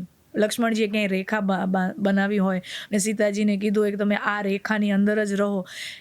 વાલ્મીકીજી, જો આપણે વાલ્મીકીને ઓથેન્ટિક ગણતા હોય કે રામાયણના તો 300ની આજુબાજુ વર્ઝન્સ છે, પણ હરેક વર્ઝન અલગ મળવાનું. પણ જો આપણે ઓથેન્ટિક કોઈને રસ હોય રિસર્ચમાં, તો વાલ્મીકીજી પાસે જવા સિવાય કોઈ રસ્તો નથી. આ તો હું પણ લખી શકું ને, શ્રીરામ કથા તો કોઈ પણ લખી શકે. રામના કેરેક્ટરની સાથે અન્યાય ન થાય, સીતાજીના કેરેક્ટરની સાથે અન્યાય, દરેક કેરેક્ટરને એની એના સાથે કોઈ અન્યાય કર્યા વગર એ મારી પરિકલ્પના તો હું રજૂ કરી જ શકું છું ને. તમે જ્યારે એવું કહો છો કે લક્ષ્મણ રેખાનો વાલ્મીકી રામાયણમાં પ્રસંગ જ નથી. ઉલ્લેખ નથી, ઘણા બધા નારાજ થઈ જશે. પણ હવે ટ્રુથ બીટ તો પણ એ સત્ય છે. અને બહુ અનફોર્ચ્યુનેટલી આપણે ત્યાં મૂળ વસ્તુ સુધી પહોંચવાની આપણે તસદી લેતા નથી, અને ક્યાંકથી સાંભળ્યું, ક્યાંકથી જોયું, અને એમાં કાંઈ ખોટુંય નથી. પાછી ઉમેરણથી કોઈ કથા આવી હોય કે લક્ષ્મણજીએ રેખા બનાવી હોય તો એ મૂળ કથાને જ વધારે મજબૂત બનાવતી હોય. કોઈ પણ એક દ્રશ્ય મૂળ કથાને ક્યાંય એની સાથે એને કાંઈ બગાડ કરતો ન હોય કે એની સાથે એના ક્વોલિટીને કાંઈ ખરાબ ન કરતું હોય, અને જો મનોરંજનનું રૂપક કે મનોરંજનનું ઉમેરણ એની અંદર નાખતો હોય, મસાલો ઉપરથી નાખતો હોય, તો I don't find any wrong in it. Correct. અંતે તો લોકો એની સાથે હુક્ડ રહેવા જોઈએ. હુક્ડ રહેશે, ચોંટેલા રહેશે, તો એમાંથી ક્યાંક શીખ મળવાનો કે કંઈક જીવન પરિવર્તનની શક્યતા. જો એની અંદર એને રસ જ નહીં પડે તો પછી ગમે તેટલું શ્રેષ્ઠ સાહિત્ય કેમ નહીં હોય, શ્રેષ્ઠ બોધ કેમ નહીં હોય, પહેલાં જ પાનેથી જો એ માણસનો રસ નીકળી ગયો તો એ 100મા પેજે પહોંચશે કેમ? અને 100મા પેજ ઉપર માનો કે બહુ અદ્ભુત બોધ આપેલો છે તો એ તો એનાથી વંચિત રહી જવાનો છે. તો એના કરતાં પહેલા પેજમાં થોડોક રસ ઉમેરણ એને મળી જતું હોય તો એમાં ખામી શું છે? તો coming back to Mahabharata again અને સહદેવ, તો આપણે એવું સમજીએ કે સહદેવ પાસે ભવિષ્યનું જ્ઞાન હતું, એ એક પ્રકારની કિંવદંતી છે, અથવા તો એ કોઈ પ્રકારનું ઉમેરણ છે મૂળ કથામાં. જી ચોક્કસ કહી છે, ડિબેટેબલ છે. બિલકુલ. અચ્છા, તો બીજા કયા પાત્રમાં તમને રસ પડે છે? દુર્યોધન, તમે એમ બહુ સરસ વાત શરૂઆતમાં કીધી કે દુર્યોધનના આમ એક મહાભારતના મુખ્ય ખલનાયક તરીકે જેનું મોટાભાગે ચિત્રણ થયું છે, અને આપણે હંમેશા એવું ધારીએ છીએ કે દુર્યોધનની જીદના લીધે મહાભારત થયું. અને તમે બહુ સુંદર વાત કરી કે દુર્યોધનના કેટલાક એવા લક્ષણો પણ છે કે જે તમને તમારાથી પોતાનાથી થોડાક નજીક લાગે. તમને દુર્યોધનના પાત્રમાં રસ પડે? દુર્યોધનના બહુ ઇન્ટરેસ્ટિંગ પાત્ર છે. આપણે દુર્યોધનને વિલન ગણીએ છીએ, પણ તમને જાણીને નવાઈ લાગશે, આમ જોવા જઈએ ને તો હસ્તિનાપુરનો રાજા કોઈ હોય તો એ દુર્યોધન જ હતો. રિમોટ કંટ્રોલ સરકાર આપણે ઘણા વર્ષોથી છાપાઓમાં વાંચીએ છીએ, તો આપણા આર્યવર્તમાં સૌથી પહેલી રિમોટ કંટ્રોલ સરકાર કોઈ હોય તો એ દુર્યોધનની જ હતી. ધૃતરાજ તો ખાલી નામના રાજા તરીકે ગાદી ઉપર બેઠા છે, બાકી બધા નિર્ણયો દુર્યોધનના મગજથી જ લેવાઈ રહ્યા છે. અને દુર્યોધનની ચાવી કોની પાસે છે? શકુની પાસે. 2 ચાવીઓ છે, ડુપ્લિકેટ 2 ચાવીઓ છે. દુર્યોધનની એક ચાવી છે શકુની પાસે, એક ચાવી છે કર્ણ પાસે. અને આ બંને દુર્યોધનને ચલાવી રહ્યા છે. દુર્યોધનની પાસે ઉપર આવું ને એની પહેલા મને કર્ણ ઉપર મારે તમને વાત કરવી છે કે કર્ણ વિશે તમે પણ ઘણા બધા, કોઈ પણ એવું વ્યક્તિ હોય જ ન શકે કે વાંચ્યું ન હોય, અને ઘણા લોકોને આઇડોલાઇઝ કરતા હોય છે. અને કોણ ના કરે સ્વાભાવિક રીતે કે અભાવમાં.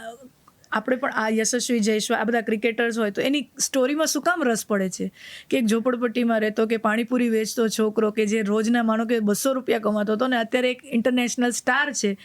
તો આ સ્ટોરી રેગ્સ ટુ રીચીસ વાળી સ્ટોરીમાં કોને રસ ના પડે?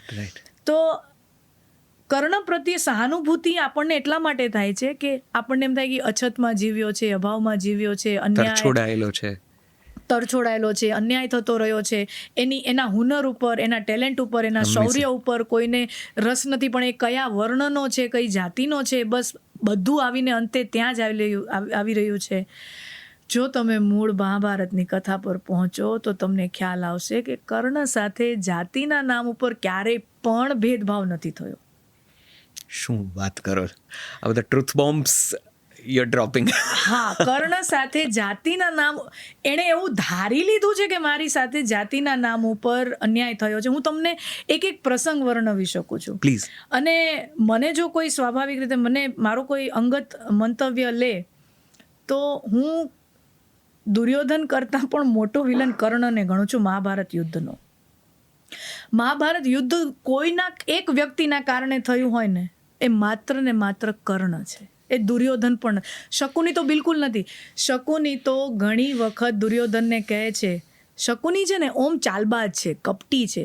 ના નહીં, કોઈ એમ કે શું શકુની કપટી નથી? નો, એ બહુ જ કપટી છે, બહુ ચંટ છે, ખરાબ છે, એટલે કમ્પ્લીટ બ્લેક કેરેક્ટર.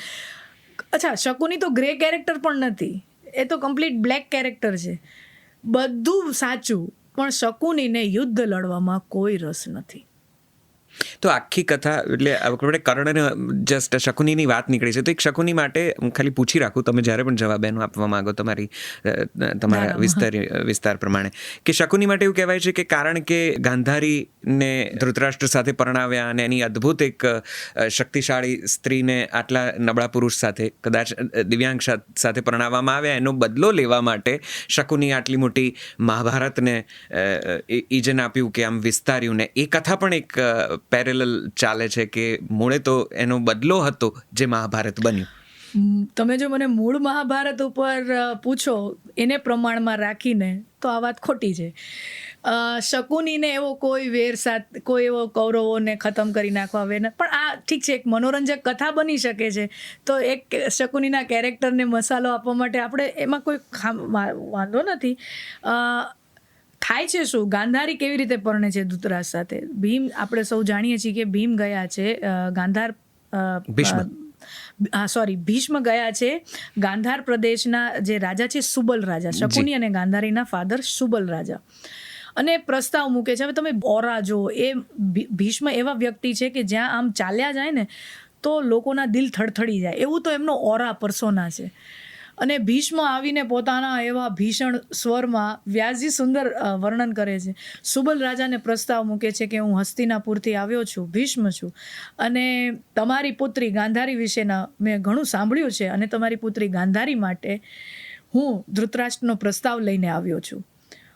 હવે હસ્તિનાપુર છે ને, એ સમયેનું બહુ જ શક્તિશાળી રાજ્ય હતું, અને ગાંધાર પ્રમાણમાં તો બહુ મિનિસ્ક્યુઅલ, ઇનસિગ્નિફિકન્ટ, એમનો કોઈ મહત્વ ન કહી શકાય એવું નાનકડું ગાંધાર, એટલે આજનો સમયનો અફઘાનિસ્તાન એ વિસ્તાર, એટલે ધન ધાન્ય ફૂલ ખેતી એ પ્રમાણે પણ એવું કંઈ ખાસ એ પ્રદેશમાં છે નહીં.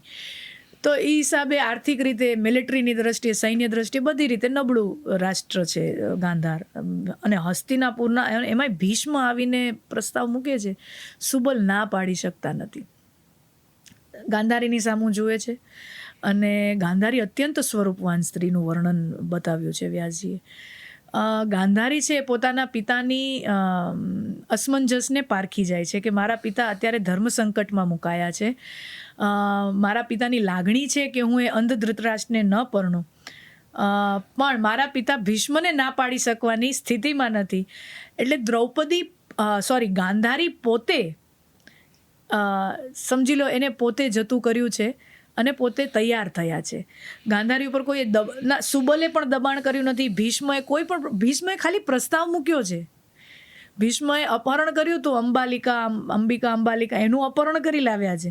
અહીંયા કોઈ અપહરણની, કોઈ દબાણની નહીં, પણ ત્યાં સુધીમાં તો એમ ભીષ્મનો ઓરા જેવો છે ને કે એનું એક વચન, એક બોલે, એ જ સમજી લો કે એ કોર્ટના હુકુમથી પણ ઊંચો છે. બરાબર. તો ગાંધારી પોતે સમજી જાય છે કે મારા રાષ્ટ્રના હિતમાં, અને સાથે ભીષ્મનો સ્વભાવ પણ જાણે છે કે કદાચ અત્યારે એ પ્રસ્તાવને આપણે નકારી પણ કાઢ્યો તો ભીષ્મ શાંત રહે એવામાંના છે નહીં.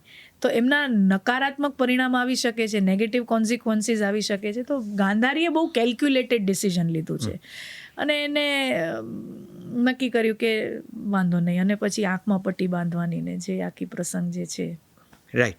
તો શકુનીનો એમાં કોઈ, એટલે શકુનીને કોઈ વેર છે નહીં, કોઈ જ વેર નથી. ઇનફેક્ટ 2 પ્રસંગોમાં શકુની દુર્યોધનને સમજાવે છે કે ભાઈ દીકરા, તું આ બધો વેર જે, સૌથી પહેલો પ્રસંગ બને છે કે જ્યારે દુર્યોધન રાજસૂય યજ્ઞમાં જાય છે. યુધિષ્ઠિરની ઇન્દ્રપ્રસ્થ નગરીનું નિર્માણ થયું છે, ખાંડવવન એમને એક ખરાબાની જમીન મળી છે, અને એમને કીધું છે કે આનામાંથી તમારે જે કરવું હોય તમને આ મળશે. રાઈટ. પછી આપણે જાણીએ છીએ આખો ખાંડવવનને દહન કરવામાં આવ્યો, અને આ બધી કથાઓ છે. અને પછી સુંદર મજાની મય દાનવે ઇન્દ્રપ્રસ્થ નગરીની રચના કરી, અને એના રાજસૂય યજ્ઞ કર્યું, અને ઓપનિંગ જેવું તમે સમજી લો. રાઈટ. તો એમાં બધા ભાઈઓ, કુટુંબ તો આવે જ, બધા રાજાઓ આવ્યા, બધા આજુબાજુના પ્રદેશના રાજાઓ, અને કુટુંબ તો પોતાનું હોય જ. તો સ્વાભાવિક રીતે 100 કૌરવો ને આ બધા આવ્યા, શકુની પણ આવે છે, મામા. ખરેખર દુર્યોધન એ જોઈને બળી રહ્યો છે ઈર્ષામાં, અને હજી એક ટ્રુથ બોમ્બ હું તમને આપું, જેની અંદર જે એમ કહેવાય છે ને, અંધે કા પુત્ર અંધા, અંધસ્ય અંધઃ, અંધસ્ય અંધ, અંધે કા પુત્ર અંધા. દ્રૌપદી દૂર દૂર સુધી ક્યાંય આવું બોલ્યા જ નથી. ઇનફેક્ટ દુર્યોધન જે જમીનની જગ્યાએ પાણીમાં પડી જાય છે, અથવા પાણીની જગ્યાએ જમીન, વોટેવર, જ્યાં એ પડી જાય છે, એ ભપ થયા છે દુર્યોધન, ત્યારે દ્રૌપદી ત્યાં ઉપસ્થિત પણ નથી. મૂળ વ્યાસના કથન પ્રમાણે જોઈએ તો Draupadi was not even present there. Oh my god. Who were present? અમુક દાસદાસીઓ હતા અને 5 પાંડવોમાંથી ભાઈઓ હતા. દાસદાસીઓ હસ્યા. હવે સ્વાભાવિક રીતે કોઈ પણ ચાલતા માણસ પડી જાય તો પહેલું રિએક્શન આપણું હસવા, કોઈને બહુ જ લાગી ગયું હોય તો આપણને પીડા થાય, પણ સામાન્ય હાલતા હાલતા ભપ થઈ જાય તો આપણને પહેલી પ્રતિક્રિયા હાસ્યની જ હોય. તો એ 5 ભાઈઓ અને દાસદાસીઓ થોડુંક મરક હસ્યા. એનાથી વધારે કોઈએ એને અચ્છા નથી. એ પાંડવોમાંથી કોઈ અંધે કા પુત્ર અંધા કીધું નથી. દાસદાસીઓની તો હિંમત જ ન હોય. અને દ્રૌપદી તો was not even present there. Oh my god. અને રાધર કથા છે કે પાંડવોએ જ દુર્યોધનને પાછો ઊભો પણ કર્યો છે. ખરેખર જે વેર ભાવના ને આ બધી વાત છે ને, એવું ક્યાંય પણ વ્યાસ રચિત મહાભારતની અંદર વેર માટે મહાભારત થયું હોય એવી કોઈ જ વાત નથી. મહાભારત થયું હોય તો એનું એકમાત્ર કારણ છે કે અંધસ્ય પુત્ર અંધ, કે અંધે કા દીકરા અંધા, એવું દ્રૌપદી હસી. અને એટલા માટે દુર્યોધન અંદરથી બળતો હતો અને પછી શકુની પાસે પોતાની વ્યથા ઠાલવે છે, કે પછી ઘરે જઈને ધૃતરાષ્ટ્ર પિતા પાસે પોતાની વ્યથા ઠાલવે છે. આવું નથી. વ્યથા ઠાલવે છે એ કઈ ઠાલવે છે કે આ પાંડવોનો આ વૈભવ મારી આંખો જોઈ શકતી નથી. મારી અંદરનું માત્સર, મારી અંદરની ઈર્ષા આ પાંડવોના વૈભવને, એના ઠાઠબાટને, એની પ્રગતિને જોઈ શકતી નથી. તો મહાભારત યુદ્ધની ભૂમિકામાં, ફાઉન્ડેશનમાં ઇમોશન જો કોઈ હોય ને તો એ વેર નથી, એ ઈર્ષા છે. ઈર્ષા, jealousy is the driving factor, જેના કારણે મહાભારત યુદ્ધ થાય છે. બાકી કોઈ વેર કોઈ હતું જ નહીં. ઈર્ષા. તમે કહેતા હતા કે શકુનીએ દુર્યોધનને 2 પ્રસંગમાં સમજાવ્યું હતું. હા, હવે એ જે જ્યારે આ બધું રાજસૂય એના પછી હું કર્ણ પર પણ પાછો આવું છું, આપણે ત્યાં જવાનું છે. પણ આ કથા એટલી બધી સુંદર ને એટલા બધા છેડા છે એના કે કયો છેડો પકડીને ક્યાં નીકળી જવાય ખબર ના પડે. પણ મેં પકડી રાખ્યું છે, મને યાદ છે. હા, તમારો રોલ બહુ મહત્વનો છે. બિલકુલ. તો જ્યારે એ ઇન્દ્રપ્રસ્થ મહેલની અંદર એ વૈભવનું દર્શન કર્યું દુર્યોધન અને બળી રહ્યો છે ઈર્ષામાં, ત્યારે જઈને શકુની પાસે જાય છે અને કહે છે કે મારાથી આ બધું જોવાતું નથી. અને તમે માનશો ત્યારે વ્યાસ શકુનીના મોઢેથી શું બોલાવડાવે છે? શકુની એમ કહે છે કે દીકરા, તને એનું જોઈને ઈર્ષા આવે છે તો તું ક્યાં ગરીબ ઘરનો દીકરો છો? તું ક્યાં ઓટો રિક્ષા ચાલકનો દીકરો છો? તને ક્યાં મજૂરી કરવી છે? તારે ક્યાં કડિયા કામ કરવું છે? તું પણ એક રાજાનો દીકરો છો. આ શબ્દો શકુની બોલી રહ્યો છે દુર્યોધનને કે ભાઈ, ઈ પૈસાવાળો થયો છે, પ્રગતિ એની થઈ છે, એનો વિકાસ થયો છે, તું ઓલરેડી ત્યાં છે. એ હમણાં ત્યાં પહોંચ્યો છે, તું ઓલરેડી ત્યાં છે અને કદાચ એનાથી ઉપર છે.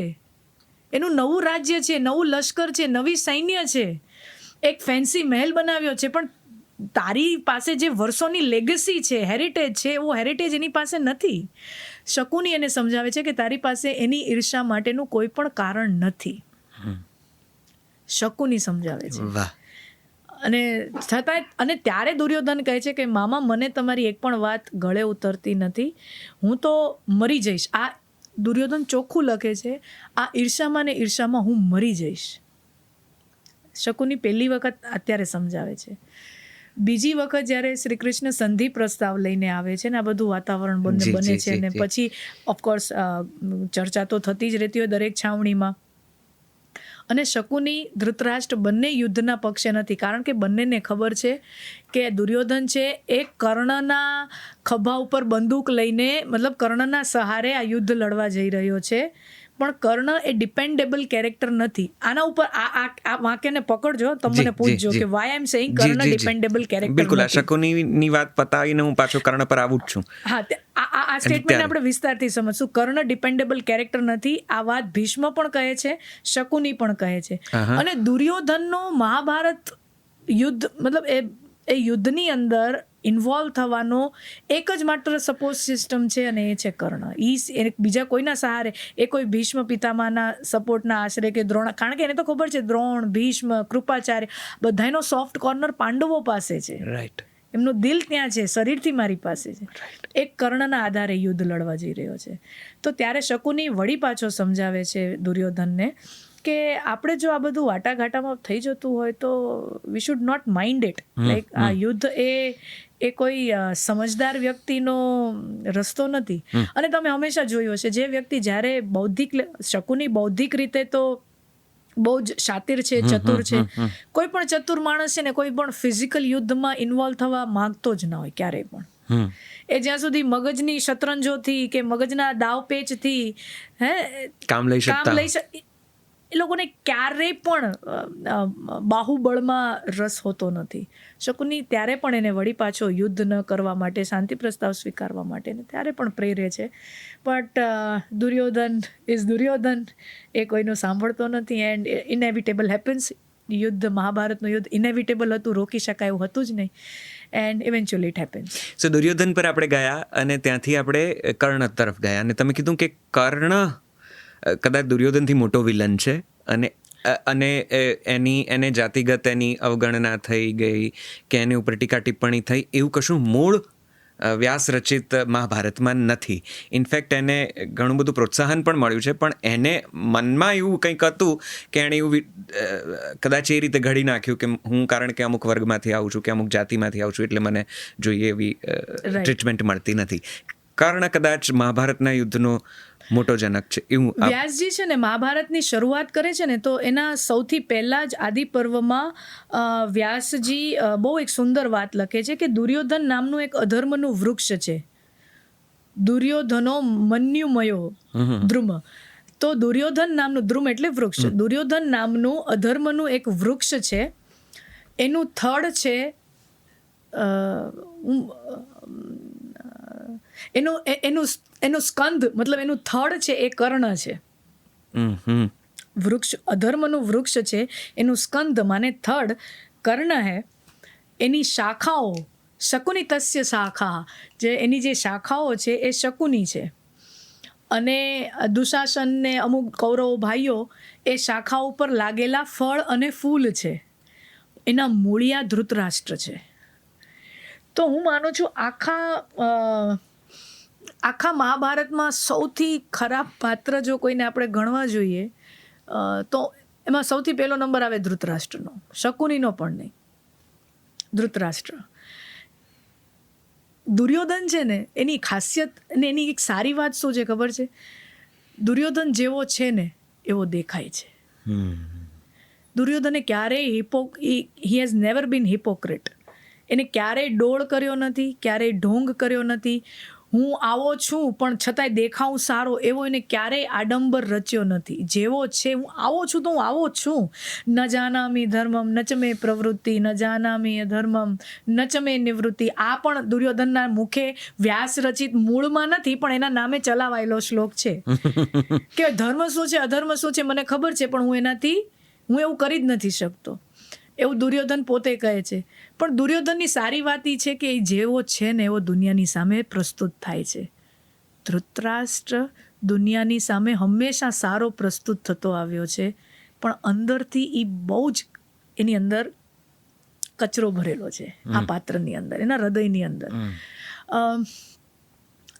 એનું એક જ તારણ તમને, એના 2-3 તમને આ વસ્તુના તમને હિન્ટ્સ મળે. આવું તમને કથાઓમાં તમને ક્યાંય એવું લખેલું ના હોય. સ્વાભાવિક. આ પ્રસંગો તમે વાંચો એમાંથી આપણી અનુભૂતિ શું થાય છે આ પાત્ર. તો હું તમને મારી અનુભૂતિ પ્રસ્તુત કરી રહી છું. જ્યારે દ્યુત ક્રીડા થઈ રહી છે, જુગાર રમવાનો પ્રસંગ આવી રહ્યો છે અને ત્યારે ધૃતરાષ્ટ્ર રાજસિંહાસન ઉપર બેઠા છે. ઓફકોર્સ ઇઝ રાજા, તો રાજસિંહાસન પર છે અને બાજુમાં વિદુર છે, સંજય છે, એમના બધા અમુક મંત્રીઓ છે, દાસો છે, બધા છે.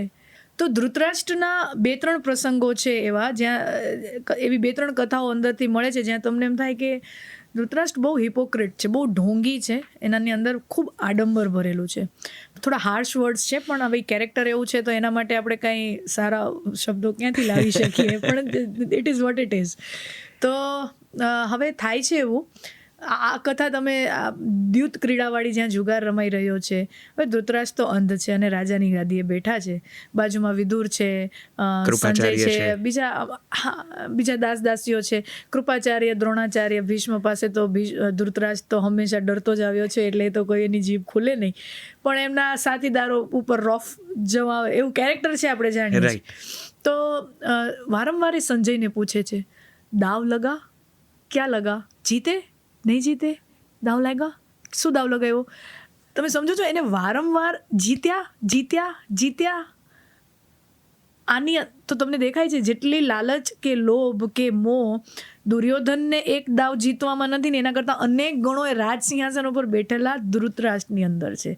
દીકરો જીત્યો, મારો દીકરો જીતે છે, શું જીત્યા, શું અરે વર્ણન છે, કેટલા હાથી જીત્યા, કેટલા ઘોડા જીત્યા, કયો રાજ્ય, કયું જમીન જીત્યા, શું જીત્યા, એક દાવ ઉપર ધૃતરાષ્ટ્ર છે એ આજુબાજુમાં પૂછી રહ્યા છે. So what does it show?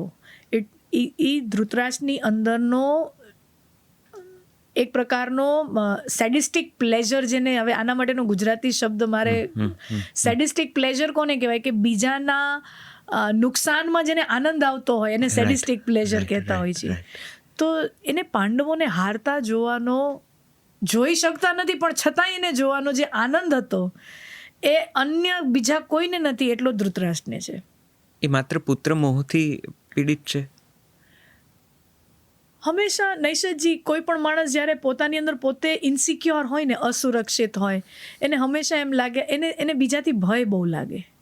જ્યારે આપણે આપણી રીતે સેલ્ફ અશ્યોર્ડ ના હોઈએ ને કે હું મારામાં જ પૂર્ણ છું, આઈ હેવ ઇનફ, એ લાગણી જ્યાં સુધી માણસની પાસે, ધૃતરાષ્ટ્રનું કેરેક્ટર આપણને કેટલું સુંદર સિમ્બોલિક વાત વ્યાસજી મૂકે છે કે જો તમે તમારાથી જ સંતુષ્ટ નથી, તમે તમારાથી જ સુખી નથી, હેપી નથી, if you are not self assured, તમે કોઈ રાજા પણ હશો ને તોય તમને બધું અપૂર્ણ લાગશે.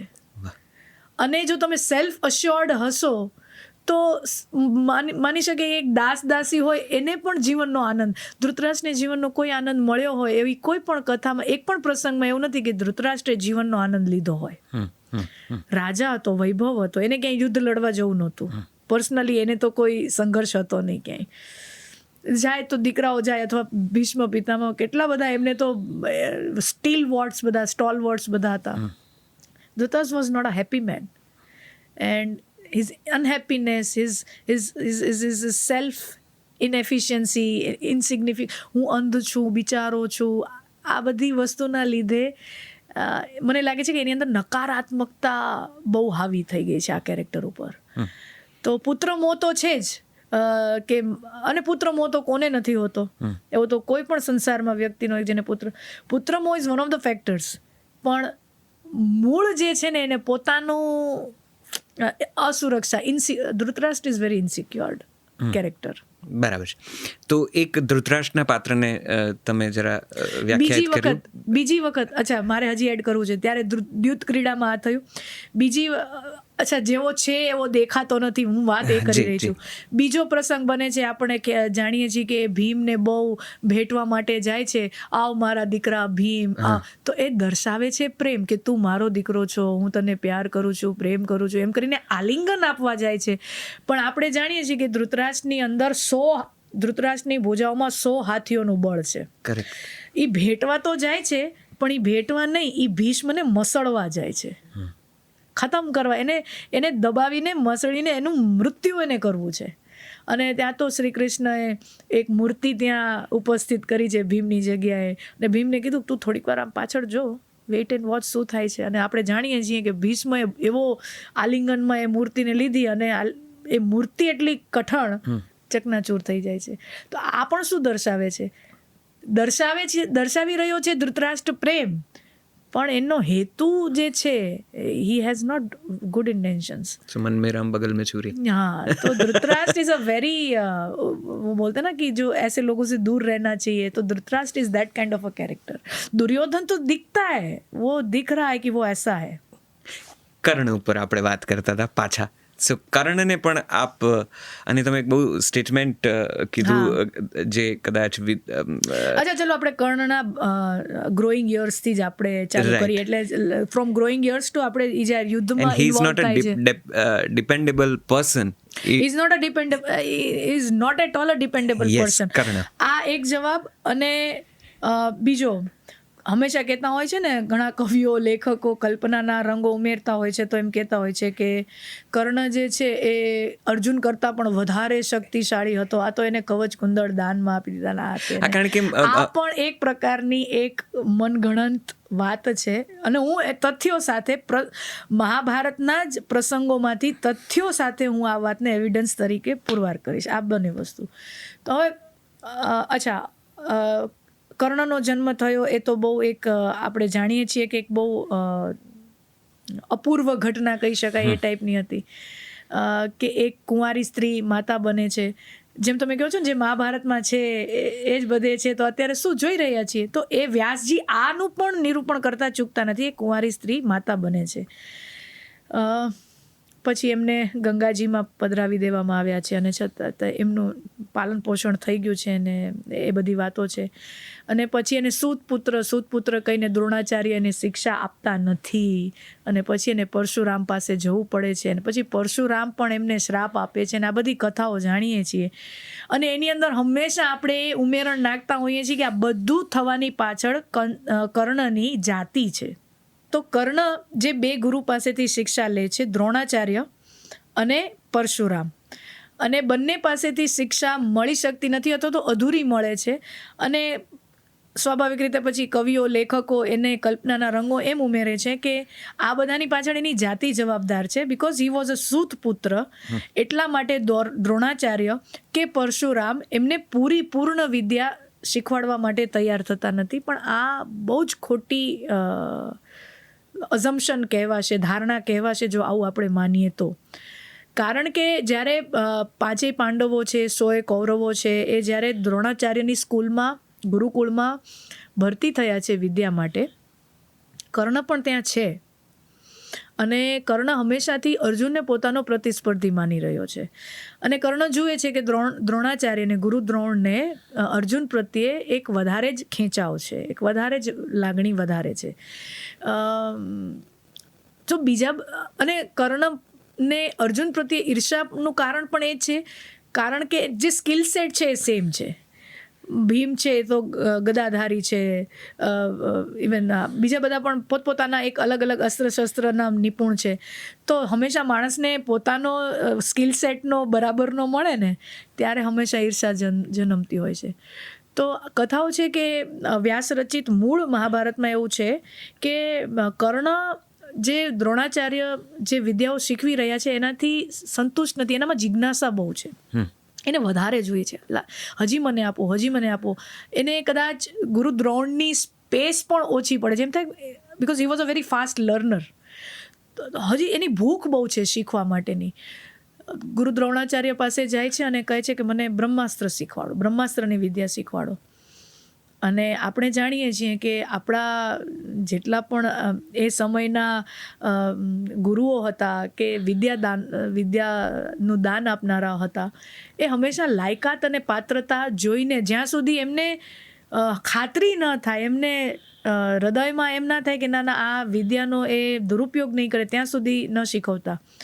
અર્જુનને બ્રહ્માસ્ત્રની પૂર્ણ વિદ્યા શીખવી છે, કારણ કે એને અર્જુનના ચિત્તને પારખ્યો છે, કે અર્જુનનું ચિત્ત નિર્મળ છે. એ સમાજના સંહાર માટે આ શક્તિનો ઉપયોગ નહીં કરે.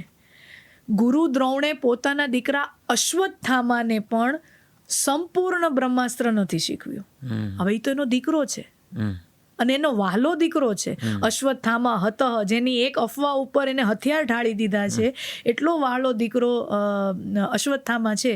તો પોતાના સગા દીકરાને જે વ્યક્તિ એની લાયકાત જોઈને કે ભાઈ આ લાયક નથી, મારો દીકરો છે પણ લાયક નથી, તો એ કર્ણને એની લાયકાત જોયા વગર માત્ર એની શીખવાની ભૂખ છે એ જોઈને એને વિદ્યાદાન નહીં આપે. અને કર્ણને બહુ પારખ્યા છે એમણે, અને પછી નક્કી કર્યું છે કે બ્રહ્માસ્ત્રની વિદ્યા હું આને નહીં આપી શકું. અને જ્યારે કર્ણને ખાતરી થઈ જાય છે કે આ ગુરુકુળમાં રહીને તો મને નહીં મળે, ત્યારે કર્ણ ચેલેન્જ કરે છે ગુરુ દ્રોણને, તમે મને નહીં શીખવો તો હું અન્યત્ર ગુરુ પાસે જઈને આ વિદ્યા તો હું મેળવી જ લઈશ. અને પછી આપણે જાણીએ છીએ ભગવાન પરશુરામ પાસે જાય છે અને પરશુરામ પણ ચિત્ત પારખી જાય છે અને એ બનાવ પણ એવી ઘટનાઓ પણ એવી બને છે. અને પછી એમ કહે છે કે જ્યારે તને અમુક અમોઘ અસ્ત્રની જ્યારે જરૂર પડશે ત્યારે તું એ વિદ્યા વિસ્મરણ થઈ જશે. આ બધી અમુક કથાઓ છે. તો ગુરુ દ્રોણના ગુરુકુળમાંથી એને સસ્પેન્ડ થવું પડે છે કે નીકળવું પડે છે, એની પાછળ જાતિ જવાબદાર નથી. ગુરુ દ્રોણે ક્યાંય એને જાતિગત રીતે એને તરછોડ્યો હોય એવું નથી. હવે એકલવ્યની પણ વાત આવે છે કે એકલવ્યનો અંગૂઠો પણ માંગવામાં આવ્યો છે, પણ આપણે એ સમજવાનું ભૂલી જઈએ છીએ કે જે એકલવ્ય નામનું પાત્ર છે, એકલવ્ય વોઝ અ લોયલિસ્ટ ટુ જરાસંધ. અચ્છા. જે મગધના જે રાજા છે, મગધ એટલે પ્રેઝન્ટ બિહાર, કરેક્ટ. તો જે મગધના જે રાજા છે જરાસંધ, કંસના સસરા, જી, મથુરાનો રાજા કંસ જેને શ્રી કૃષ્ણએ માર્યો છે, એ સગા સસરા છે જરાસંધ, એ કંસનો સસરા છે. બરાબર.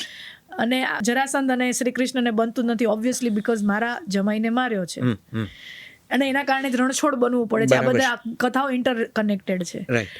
તો એકલવ્ય છે એ નિષ્ઠાવાન છે જરાસંધને.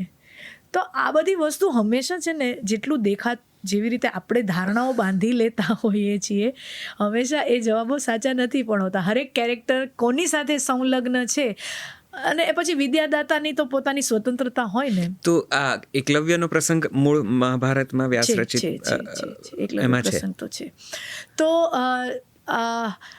આના પછી તમને ખ્યાલ હશે કે જ્યારે એક એક્ઝિબિશન થાય છે ટેલેન્ટનું, રાઈટ, જ્યારે કૌરવો અને પાંડવો ગુરુ દ્રોણના આશ્રમમાંથી ભણીને કોન્વોકેશન મેળવ્યા પછી જ્યારે પાછા રાજમહેલમાં આવે છે અને રાજપુત્રો છે, રાજપુત્રો સ્નાતક થઈને આવ્યા હોય અને આખી સભા, આખી હસ્તિનાપુર નગરી, પ્રજા પણ આવી છે, કુંતી માતા, ગાંધારી, અને એવરી વન ઇઝ પ્રેઝન્ટ દેર, રાજા છે, બધા પણ છે. અને ત્યારે ગુરુ દ્રોણ, અને એમને કેટલો ગૌરવ હોય કે મારા શિષ્યો અને આવા રાજરત્નો. અને ત્યારે આપણે જાણીએ છીએ કે ત્યારે કર્ણ એન્ટ્રી લે છે અને ખરેખર કર્ણનો ત્યાં કોઈ અધિકાર પણ નથી ત્યાં આવવાનો. શું કામ? કારણ કે એ ગુરુ દ્રોણનો પ્રસંગ છે. ગુરુ દ્રોણના ગુરુકુળમાંથી જે સ્નાતક થઈને, હવે તમે કોઈ ABC કોલેજમાં ભણ્યા હો અને એનું કોન્વોકેશન હોય અને એની સેલિબ્રેટરી પાર્ટી હોય, તો અને તમે કોઈ DCG કોલેજમાં ભણતો વિદ્યાર્થી એમાં કેમ સામેલ થઈ શકે? બરાબર છે. એક ગુરુકુળ છે, એક એન્ટિટી છે. જો તમે ત્યાંના સ્નાતક હો તો તમને એક અધિકાર પણ છે તમારું. છતાં પણ દ્રોણાચાર્ય મોકળું મન રાખીને, એવરીબડી સો લિનિયન્ટ, લિબર્ટી રાખીને કર્ણને અલાવ પણ કરે છે.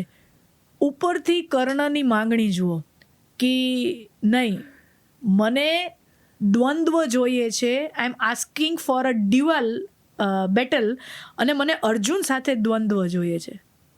અને ત્યારે દ્રોણાચાર્યથી સહન થતું નથી કે આ રંગમંચ છે, આ રણભૂમિ નથી. રંગમંચ એ લોકોના એન્ટરટેનમેન્ટ માટે થતું હોય છે કે યુદ્ધ કૌશલ્ય, કે આ શું શીખ્યા છે છોકરાઓ, તો એ એક એન્ટરટેનમેન્ટનો પ્રસંગ છે. એની અંદર કોઈ તારા પર્સનલ એજન્ડાને પુરવાર કરવા માટે કે તું કેટલો હોશિયાર છે, કે તારામાં શૂરવીરતા છે, કે તું અર્જુન કરતાં શ્રેષ્ઠ છે, આ પુરવાર કરવાનો આ પ્રસંગ નથી.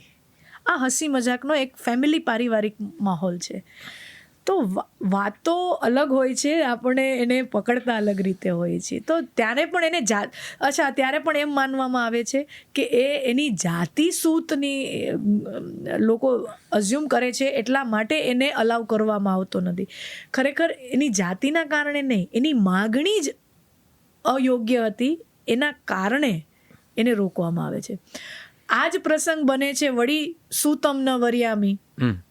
દ્રૌપદી પોતાના સ્વયંવરમાં કહે છે કે સૂત પુત્રને ન વરું. આખા મૂળ વ્યાસ રચિત મહાભારતમાં આ શબ્દ ક્યાં પણ નથી, ક્યાંય પણ નથી કે જ્યારે દ્રૌપદીએ એવું કહ્યું હોય કે સૂતમ ન વર્યામી. ઇનફેક્ટ એ આખો જે સ્વયંવરનો પ્રસંગ છે ને, મેં આ પ્રસંગને મેં અલગ અલગ ગ્રંથોમાં કે રેફરન્સ લીધો કે અલગ અલગ ગ્રંથો એના વિશે શું કહી રહ્યા છે. તો મૂળ જો પ્રમાણભૂત ઓથેન્ટિક કોઈને ગણીએ તો મને એવા 3 ગ્રંથો એવા પુસ્તકો મળ્યા. એક તો ઓરિએન્ટલનું જે આપણે પ્યોર રિસર્ચ ઓરિએન્ટેડ સંસ્થા છે. બીજું આપણું લોક પ્રચલિત ગીતા પ્રેસ, અને એક કુંભભૂષણ કરીને એક સાઉથના એક વર્ઝન છે. તો આની અંદર ઓરિએન્ટલ વાળામાં ભંડારકારમાં તો ક્યાંય એ શબ્દ એ શ્લોક ક્યાંય આપણને મળતો જ નથી કે સુતમ નવરિયામી દ્રૌપદીએ ઉચ્ચારતા હોય કે કર્ણ આમ ધનુષ્ય લઈને મત્સ્યવેદ કરવા જાય છે અને દ્રૌપદી ઊભા થઈને બોલ્યા હોય કે સૂત પુત્રને નહીં વરું. એવો વર્ણન તો ત્યાં બિલકુલ લેશ માત્ર નથી. ગીતા પ્રેસ ગોરખપુરનું જે પુસ્તક મળે છે બૃહદ મહાભારત, એની અંદર જેના જે ભાષ્યકાર ટીકાકાર હોય એને ફૂદડી કરીને લખ્યું છે કે સૂતમના વરિયામી આ શ્લોક અમને અમુક ક્ષેપકોમાંથી મળે છે એટલે અમે અહીંયા એને નોંધી, પણ એને ફૂદડી કરીને લખ્યું છે કે અમે આ ડિબેટેબલ છે એટલે અમે આને ફૂદડી તરીકે રજૂ કરીએ છીએ. અને પ્લસ નીચે એ નોંધ આખી મોટી 2 પાનાની નોંધ આપે છે. એ એમ કહે છે કે આગળ જતાં અમુક એવા વર્ણનો આવી રહ્યા છે, શ્લોક ઉપર શ્લોક એવા આવી રહ્યા છે કે બ્રાહ્મણ, શૂદ્ર, વૈશ્ય, ક્ષત્રિય બધા જેટલા પણ ઉમેદવારો ત્યાં હતા બધાએ કોશિશ કરી, પ્રયત્ન કર્યા, પણ કોઈ મત્સ્યવેદ કરી શક્યું નહીં. અને ત્યારે એક બ્રાહ્મણ વર્ણનો યુવાન આવ્યો છે, બ્રાહ્મણ વેશમાં આવ્યો છે. એ યુવાને પોતાના ધનુષ્યથી મત્સ્યવેદ કર્યો. આવું વર્ણન છે, which is obviously referring to Arjun. Correct. તો આવું વર્ણન, હવે એના ઉપરથી ગીતા પ્રેસની એ ફૂદડી એવું લખે છે, એબ્સ્ટ્રેક્ટ એવું લખે છે કે આના ઉપર આ પ્રસંગને અને ઓલા શ્લોકને બંધ બેસતું નથી, એટલે વાચકે પોતાની તર્ક બુદ્ધિનો ઉપયોગ કરીને આ પ્રસંગને મૂલવવો. વાહ. એટલે એ જોતા એવું લાગે છે. અચ્છા, હવે હું આના હજી હું તમને એક લેન્સ આપું, પર્સપેક્ટિવ આપું આને જોવાનો. અર્જુન છે એ દ્રૌપદીને વરીને આવ્યા, હજી વર્ણન નથી થયું, જીતીને જ આવ્યા છે, હજી લગ્ન નથી થયા. અને ઓબ્વિયસલી એક પિતા તરીકે, એક ભાઈ તરીકે મારી દીકરી કોના ઘરે જવાની છે. હવે ત્યારે જે અર્જુનને આવ્યા છે બ્રાહ્મણ રૂપમાં આવ્યા છે અને કમ્પ્લીટ સ્ટ્રેન્જર, એક અજ્ઞાત વ્યક્તિના રૂપમાં આવ્યા છે. એમને કોઈ પાંચાલ નગરીમાં એમને કોઈ ઓળખતું નથી. તો એવું અનુમાન લોકો લગાવે છે કે કોઈ બીજા પ્રદેશથી બ્રાહ્મણ આવ્યા છે અને એઓ જીત્યા છે. તો હવે એક પિતાનું હૃદય અને ભાઈનું હૃદય તો થાય ને, મારી બેન કોના ઘરે જાય છે. પોતાના રાજપુરોહિતોને, દાસીઓને, અમુક લોકોને કામ પર લગાડ્યા છે કે તમે આની માહિતી રાજપુરોહિતને કામ પર લગાડ્યા છે કે તમે એમના ગોત્ર, વર્ણ, એમના ચોપડા તમે કાંઈક કાઢો, એમનું શું, એમની કેટલી પેઢીઓના શું મળે છે, વર્ણનો શું મળે છે. તો આવી રીતે તો રાજપુરોહિત આવ્યા છે યુધિષ્ઠિર પાસે. અત્યારે તો હજી બધા એ બ્રાહ્મણના વેશમાં છે, હજી એ મૂળ પોતે પાંડવો છે એ રીતે ઉજાગર થયા નથી. તો પુરોહિત આવીને પૂછે છે કે હે બ્રાહ્મણદેવ, આપનું કુલ શું છે, ગોત્ર શું છે, આપ કઈ કુળ પરંપરાથી આવો છો. બ્રાહ્મણ છે એ દેખાય છે, પણ આપ પરિચય, આપ કોણ છો, આપનો પરિચય શું છે. અને ત્યારે યુધિષ્ઠિર ઠરેલ કોઠે ખાલી એટલું જ કહે છે કે અમે બ્રાહ્મણ છીએ, વૈશ્ય છીએ, શૂદ્ર છીએ, ક્ષત્રિય છીએ. આ બધું પૂછવાનું તમારે હવે કોઈ પ્રશ્ન બનતો જ નથી. હવે આનો કોઈ પૂછવાનો કોઈ સવાલ જ બનતો નથી. તમે ખાલી એટલા હૈયામાં ધરપત રાખો કે દ્રૌપદી ત્યાં છે જ્યાં એને હોવું જોઈએ. વાહ. યુધિષ્ઠિર આટલું જ એમને કહે છે, દ્રૌપદી એવી જગ્યાએ છે જ્યાં એમણે હોવું જોઈએ, યોગ્ય સ્થાને છે, અયોગ્ય સ્થાને નથી. અને યુધિષ્ઠિર એમ પણ કહે છે કે હવે આ પ્રશ્નનો શું અર્થ. જ્યારે સ્વયંવરની યોજના બનાવી હતી ત્યારે તો એવા કોઈ આપણે ક્લોઝ બનાવ્યા નહોતા, શરતો રાખી નહોતી કે આ જ વર્ણના લોકો આવી શકે, બીજાને નિષેધ છે, પ્રતિબંધ છે, એવો તો કોઈ પણ પ્રકારનો નિષેધ નહોતો. It was an open challenge હતું. એટલે તો અજાણ્યા બીજા પ્રદેશથી આવેલા આ અર્જુનથી એ ત્યારે થોડા ક્ષત્રિયના રૂપમાં આવેલા છે, રાઈટ. તો ત્યારે યુધિષ્ઠિર પાછું સ્પષ્ટ રીતે કહે છે કે અમે બ્રાહ્મણ, ક્ષત્રિય, શૂદ્ર, વૈશ્ય શું છીએ એનાથી કોઈ ફરક પડતો નથી, કારણ કે એવી કોઈ શરત રાખવામાં આવી નહોતી. એના ઉપરથી પણ આપણને એવું આપણે માની શકીએ કે સૂતમ ન વર્યામી can not be the reason Draupadi would have said this. વાહ. અને ત્રીજો પ્રસંગ તમે કદાચ વર્ણવવા અને માંગતા હતા સાચું કહું, આપણે ત્યાં સૂત જાતિ છે એમને એમાં જેમ કે વિદુર છે તો એ પણ દાસી પુત્ર છે અને કેટલું માન મળ્યું છે વિદુરને. સંજય ઇઝ અ સૂત પુત્ર, જે સંજયનું કેરેક્ટર છે, અને સંજયને કોઈ એક મજૂર છે કે કોઈ સારથી છે કે કોઈ દાસ છે એવો ભાવ તમે જોજો ધૃતરાષ્ટ્ર પાસેથી હંમેશા રિસ્પેક્ટ મેળવ્યો છે, કારણ કે Dhritarashtra was highly dependent on હિમ, પણ એને રિસ્પેક્ટ મળ્યો છે, આદર મળ્યો છે. બીજા એક સૂતનું વર્ણન વારંવાર આવે છે, ઉગ્રશર્વા, જે સૂત પુરાણી કહેવાતા હોય છે, સૂતજી તરીકે, અને જે કથા પરંપરાઓના મૂળ કથા વાચકો, તો એને કથા વાચક ને વ્યાસપીઠ પણ એમને મળી છે. તો અને બીજા ઋષિ મુનિઓ, બ્રાહ્મણો પણ એમને પગે લાગતા એવા વર્ણનો છે અનેકો પુરાણોમાં, અનેકો શાસ્ત્રોમાં વારંવાર વર્ણનો છે કે ઋષિ મુનિઓ પણ વિનમ્રતાથી એ સૂતજીને પ્રશ્ન પૂછી રહ્યા છે કે તમે અમારું માર્ગદર્શન કરો. તો એ તો ત્યાં પણ આપણને, અને બીજો એક છે કીચક પણ સૂત પુત્ર છે. અચ્છા. કીચકનું જે વર્ણન વિરાટ રાજાને ત્યાં કીચક પણ સૂત પુત્ર છે. અને કીચક પાસે કેટલો પાવર છે, એ કોઈ નાનો મોટો ખાલી માત્ર સેનાપતિ કે પત્નીનો ભાઈ નથી. જે વિરાટ રાજા, વિરાટનો જે રાજા છે એના પત્નીનો ખાલી ભાઈ પૂરતો નથી, એ he's got a power and સૂતપુત્ર છે એ પણ. તો અનેકો એવા, તમે હંમેશા કોઈ પણ દર્શનને જુઓ ને તો તમે સર્વાંગી જુઓ ને તો તમને ખ્યાલ આવે કે વ્યાસજી અલગ અલગ પાત્ર પાસેથી શું કોઈને અન્યાય કર્યો છે, ક્યાંય કર્યો છે.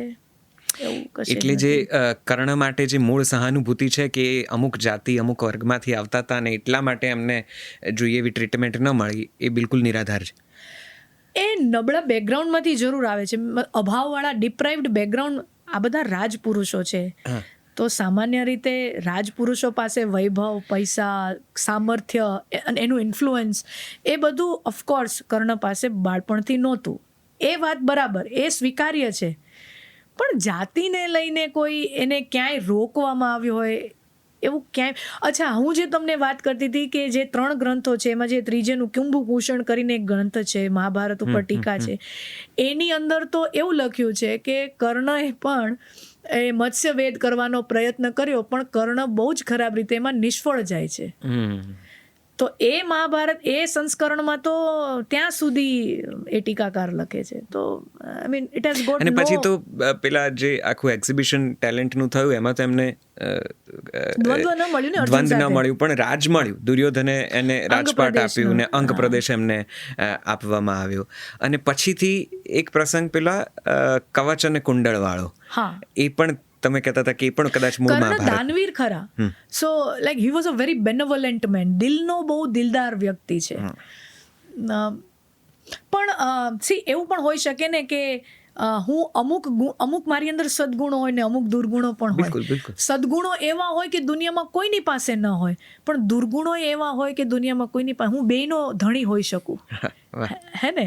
તો કર્ણનું કેરેક્ટર આપણને એવું મળે છે, એની અંદર સદગુણો છે એ પણ બહુ પ્રભાવી છે. દેટ્સ વાય એ કર્ણનું કેરેક્ટર આપણા હૃદયને સ્પર્શી જાય છે. સામર્થ્યહીન પણ નથી, શૂરવીર છે, ટેલેન્ટલેસ નથી, ટેલેન્ટ પણ બહુ છે, ટેલેન્ટેડ છે, બધું જ છે. પણ એની અંદરના અમુક નબળાઈઓ પણ છે. આખા મહાભારતની અંદર દ્રૌપદીનું અપમાન કોઈએ બોલીને કર્યું હોય, આખા મહાભારતની અંદર દ્રૌપદીનું અપમાન બોલીને કોઈએ કર્યું હોય, કર્ણ સિવાય કોઈ એક પણ વ્યક્તિએ આખા મહાભારતની અંદર દ્રૌપદીનું અપમાન નથી કર્યું શબ્દોથી. અને મારા ખ્યાલથી જે દુશાસને જે ઘા આપ્યા હશે એના કરતાં કર્ણના ઘા દ્રૌપદીને બહુ વધારે લાગ્યા હશે. અમુક શબ્દો મર્યાદાના કારણે આપણે બોલી ન શકતા હોઈએ, પણ કર્ણ વોઝ ધ વન કે એ દ્રૌપદીને ભરી સભામાં દ્રૌપદીને પ્રોસ્ટિટ્યુટ તરીકે પ્રસ્થાપિત કરે છે કે એ તો વૈશ્યા હૈ. और वैश्याओं का कोई धर्म नहीं होता, उनकी कोई गरिमा नहीं होती, उसका कोई अस्तित्व नहीं होता, उसको नग्न किया जाए. દ્રૌપદીનું વસ્ત્રાહરણ કરો, આ વાત સુજાડવાવાળા કોણ? કર્ણ. દુર્યોધનને શકુનીને આ બધા દ્યુત માટે બેઠા હતા, તો એ લોકોએ દૂર દૂર સુધી સપનામાં એવું નહોતું કે અમારે દ્રૌપદીને જીતી લેવી છે ને દાસી બનાવવી છે ને. It was not on the agenda list. Agenda હતો કે રાજપાટ લેવું છે, અપમાનિત કરવા છે. આ તો one thing lead to another. અને એમાં વસ્ત્રાહરણનો જે આઈડિયા છે એ કર્ણ દ્વારા સૂચિત થયેલો છે. ઓહો. એટલે things are not as what we see and what we think. So પેલી કવચ કુંડળ વાળી ઘટના સાચી? યસ. અને કવચ કુંડળ આપ્યા ને, એની દાનવીરતા છે, એની દિલદારી છે. પણ તમે સમજી લો, તમે એ ભારતના કોઈ ડિફેન્સના કોઈ એક ટુકડીના સૈન્યના પ્રેઝન્ટ ડેમાં તમે કોઈ મુખ્યા છો, સમજી લો ચીફ ઓફ આર્મી સ્ટાફ છો, તો તમને ગમશે કે તમારો ઇમિડિયેટ જે નીચે હોય, જેની પાસે તમારા કરતાં ઓછો પાવર છે પણ steel is a very powerful man in the entire army, તમને એવું ગમશે કે આપણા લશ્કરના સારા શસ્ત્રો, સારા વેપન્સ એ આપણે જેની સાથે યુદ્ધ લડી રહ્યા છીએ એને આપી દે, અથવા તો એ ફેંકી દે, બાળી નાખે, ડિસ્કાર્ડ કરી નાખે? Would you like it? Logically તમે જો, તમે you are going in to a war, correct, અને તમે જેના આધારે તમે સેફ છો, તમારા બેસ્ટ વેપન્સ જે છે એનો ત્યાગ તમે કરવો, એ કોઈ અકલવાળું કામ નથી. દિલદારી છે, પણ દિલદારી અને દાન પણ એવું હોવું જોઈએ ને કે જે હું જેના લોયલમાં છું, અથવા મારા પણ ઇવન અમે જે હેતુ માટે, સિદ્ધાંત માટે લડી રહ્યા છીએ, એટલા કરોડો લોકો જાન આપવાના જઈ રહ્યા છે, તો હું જો એ મારી પાસે હોત તો કેટલા કરોડો લોકો બચી શક્યા હોત. રાઈટ. તો I don't find it a nice gesture કવચ કુંડળ આપી દેવા, એના પર્સનલ પોઈન્ટ ઓફ વ્યૂથી. રાઈટ. એટલે કદાચ કર્ણ માટે તમે જે સ્ટેટમેન્ટ આપ્યું એ કે ડિપેન્ડેબલ નથી. આ વાત કોણ બોલે છે? કર્ણ ડિપેન્ડેબલ નથી. યુદ્ધનો જ્યારે પહેલો દિવસ શરૂ થવાનો છે, તો પાંડવ પક્ષે અલગ તકલીફો છે કે અર્જુન ઢીલો પડી જાય છે, મારે લડવું નથી. તો કૌરવ પક્ષે પણ અલગ પ્રકારની તકલીફ છે પહેલા દિવસે. અને ફોર દેટ મેટર યુદ્ધ શરૂ થવાના આગલા દિવસોમાં સેનાપતિ કોને બનાવવું? હવે જ્યાં સુધી પિતામાં ભીષ્મ હોય ત્યાં સુધી તો ભાઈ ચાન્સ જ નથી કે બીજું કોઈ પણ આ મોટા પદને આપણે એમને આપી શકીએ. દુર્યોધન છે ને અસમંજસમાં મુકાય છે, કારણ કે દુર્યોધનને ખબર છે કે સેનાપતિના પદ ઉપર હું પિતામાં ભીષ્મને આરોહણ એમનું કરું પણ ખરો, પણ હી ઇઝ પાંડવ લોયલિસ્ટ. એમનું હૃદયમાં એમના પાંડવો છે, હું નથી. એ તો હસ્તિનાપુરની ગાદીને સમર્પિત છે, એટલા માટે જ મારી પક્ષમાં લડી રહ્યા છે, નહીતર તો એ પાંડવ પક્ષમાં હોત. તો હવે પ્રશ્ન થાય છે કે દુર્યોધનના મનમાં એમ છે કે મારે કર્ણ એ મારો લોયલિસ્ટ છે, તો કર્ણ આ જગ્યાએ હોવો જોઈએ. તમને જાણીને નવાઈ લાગશે કે કર્ણ છે એ પહેલા જ દિવસે કહી દે છે કે જો પિતામાં ભીષ્મ સેનાપતિ હશે તો હું યુદ્ધ નહીં લડું. He is backing off himself, અને એ નથી લડ્યો જ્યાં સુધી પિતામાં ભીષ્મ રણ મેદાન ઉપર છે. કર્ણ આવ્યો નથી. પ્રચલિત એક કથા એવી છે કે ભીષ્મ કહે છે કે હું જ્યાં સુધી સેનાપતિ છું ત્યાં સુધી કર્ણ મેદાનમાં નહીં આવે. ના, it is the other way round. અચ્છા, it is the other way round. Duryodhan propose કરી રહ્યો છે કે કર્ણને એક ઇન્ફ્લુઅન્સ મળે આર્મીની અંદર. ત્યારે ભીષ્મ ઇઝ ધ વન જે દુર્યોધનને કહે છે કે તું કર્ણ ઉપર એટલો આંધળો વિશ્વાસ મૂકી રહ્યો છે. હું કર્ણને સેનાપતિ કે બીજા મોટા પદની વાત તો રહેવા દે, હું એને રથી પણ નથી ગણતો, હું તો એને અર્ધરથી ગણું છું. સ્પષ્ટ પિતામાં ભીષ્મ કહે છે કે હું તો એને અર્ધરથી ગણું છું. અને આવું કહે છે ત્યારે દુર્યોધનને બહુ જ આઘાત લાગે છે કે હું જેના આધારે યુદ્ધ લડવા, અને અર્ધરથી કહી દીધો. અને ત્યારે પિતામાં ભીષ્મ ખાલી કેવા ખાતર કહી ન દીધા, 4-5 કારણો વ્યાસજી પિતામાં ભીષ્મના મોઢે બોલાવડાવે છે. એક, એના નિર્ણયો બધા બહુ રેશ હોય છે. ઇમ્પલ્સિવ ડિસિઝન હોય છે, અને કોઈ પણ મોટા પદ ઉપર ઇમ્પલ્સિવ રેશ ડિસિઝન મેકર ન ચાલે. બીજું, એની દિલદારીતા ક્યારેક ક્યારેક તને ખતરામાં મૂકી શકે જો આ કવચ કુંડળ નથી એની પાસે. અને એવા 3-4 એના કારણો આપે છે કે એના નિર્ણયો, એના જીવનના નિર્ણયો, અને એમ કહે છે કે એનો ઇતિહાસ પણ જો કેટલી વખત તો યુદ્ધના મેદાનમાંથી ભાગ્યો છે એમ કરીને એનો ઇતિહાસ વર્ણવે છે. અને હું તમને કહું, આપણે હંમેશા એવું કહેતા હોઈએ છીએ કે કર્ણ અને અર્જુનના બાહુબળમાં કે કૌશલ્યમાં, ધનુર્વિદ્યામાં અર્જુન છે એ થોડોક ઉતરતો છે અને કર્ણ છે વધારે ચડિયાતો હતો. આ તો એની પાસેથી કવચ કુંડળ લેવામાં આવ્યા. આ બધા અમુક કારણો વર્ણવતા હોય છે. કર્ણ અનેકો વખત, જો આપણે આખું મહાભારત વાંચીએ ને તો આ ધારણાનો બેઝ કઈ વાતમાં બને કે અર્જુન અને કર્ણ સામસામે હોય અને જીત્યું કોણ હોય એના ઉપરથી જ આધાર નીકળે. તો જેટલી વખત સામસામે આવ્યા એના 4-5 પ્રસંગો બન્યા છે. એક વખત પાંડવો વનમાં હોય છે ત્યારે ગાંધર્વો આક્રમણ કરે છે, અને સૌથી પહેલું થાય છે કે જ્યારે જ્યારે ગુરુદ્રોણ કહે છે કે મને ગુરુદક્ષિણામાં દ્રુપદ, એની એક મિત્રતા શત્રુતામાં પરિણમે છે, તો એ વાત ત્યાં મળે છે. તો ત્યારે ગુરુદ્રોણ ગુરુદક્ષિણામાં માગે છે કે મને દ્રુપદ જોઈએ છે. એટલે ત્યારે આ બધા જાય છે, Karna, Duryodhan, all Kauravs, all of them go, અને બધા પછડાટ ખાઈને આવે છે. કર્ણ હારીને આવ્યો છે. કર્ણ દ્રુપદને પકડવામાં સમર્થ નથી રહ્યો. પછી આપણે જાણીએ છીએ અર્જુન ગયા છે અને અર્જુન દ્રુપદને પકડીને લાવે છે અને ગુરુ દક્ષિણામાં ગુરુને કહે છે કે મેં તમારી ગુરુ દક્ષિણા અર્પી. નંબર 1. બીજી વખત જ્યારે પાંડવો વનમાં છે ત્યારે એક પ્રસંગ, પાંડવો વનમાં હોય છે ત્યારે આ બધા દુર્યોધન અને શકુની, કર્ણ, દુશાસન, જયદ્રથ અને આ બધા એ અજ્ઞાતવાસ અલગ છે. 13 વર્ષનો વનવાસ છે ને, તો પેલા જે 12 વર્ષમાં તો દે વર ઓપનલી રિસાઇડિંગ ઇન ધ જંગલ્સ. તો ત્યારે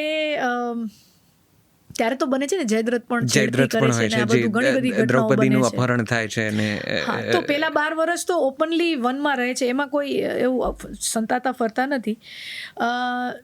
તો એક વખત એમને ખ્યાલ આવી ગયો, બાતમી મળી છે કે વનના આ પ્રદેશમાં પાંડવો વસી રહ્યા છે.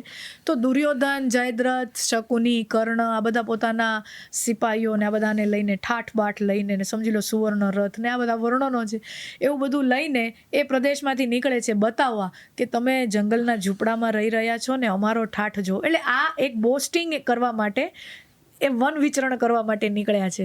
અને ત્યારે એવી એક ઘટના બને છે, ગાંધર્વો જે હોય છે એ દુર્યોધનને પકડી લે છે અને કર્ણ ત્યાંથી ભાગી જાય છે. કર્ણ છે એ યુદ્ધમાં લડતો પણ નથી પોતાના મિત્રને બચાવવા માટે, યુદ્ધમાંથી ભાગી જાય છે કે આ ગંધર્વો તો મને મારી નાખશે અથવા તો મને હરાવી દેશે, તો હું જે કહેતો ફરું છું એ સત્ય ઉજાગર થઈ જશે. લિટરલી કર્ણ ત્યાંથી નાસી છૂટે છે. કરેક્ટ. તો દુર્યોધનને ગંધર્વો પાસેથી છોડાવે છે કોણ? પાંડવો છોડાવે છે.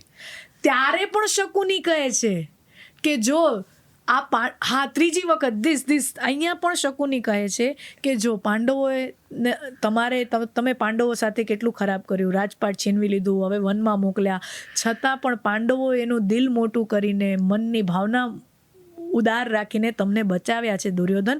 તો તું પણ હવે મન મોકળું કર અને એમને પણ એમનો જે પણ કાંઈ હોય અધિકાર જે અપાતું હોય એ આપી દે. ત્યારે પણ શકુની એને વળી પાછું કહે છે. This the third time Shakuni is advising Duryodhan કે ના ભાઈ સારી સલાહ આપી રહ્યા છે શકુની. તો હા, મારે જે વાત હાઇલાઇટ કરવી છે કે કર્ણ ત્યાંથી નાસી છૂટે છે, પાંડવો બચાવે છે. તો એટલો જ જો સામર્થ્યવાન હોય અને ત્રીજી વાર કદાચ વિરાટ રાજાને ત્યાં યુદ્ધમાં, જી બિલકુલ, exactly, very much that thing. અને ચોથી વાર તો ફાઇનલ બેટલ જો, અને હંમેશા એવું હોય અંત ભલા તો સબ ભલા, और अंत में भी वो द्वंद्व में या द्वंद्व नहीं गिनो तो भी जो પણ. સો ભીષ્મ એવું કહે છે કે કર્ણ આ કારણોસર હું એને ડિપેન્ડેબલ નથી ગણતો. બરાબર, લોજિકલ કારણો આપ્યા છે. અને હવે જે યુદ્ધમાંથી ભાગી જાય.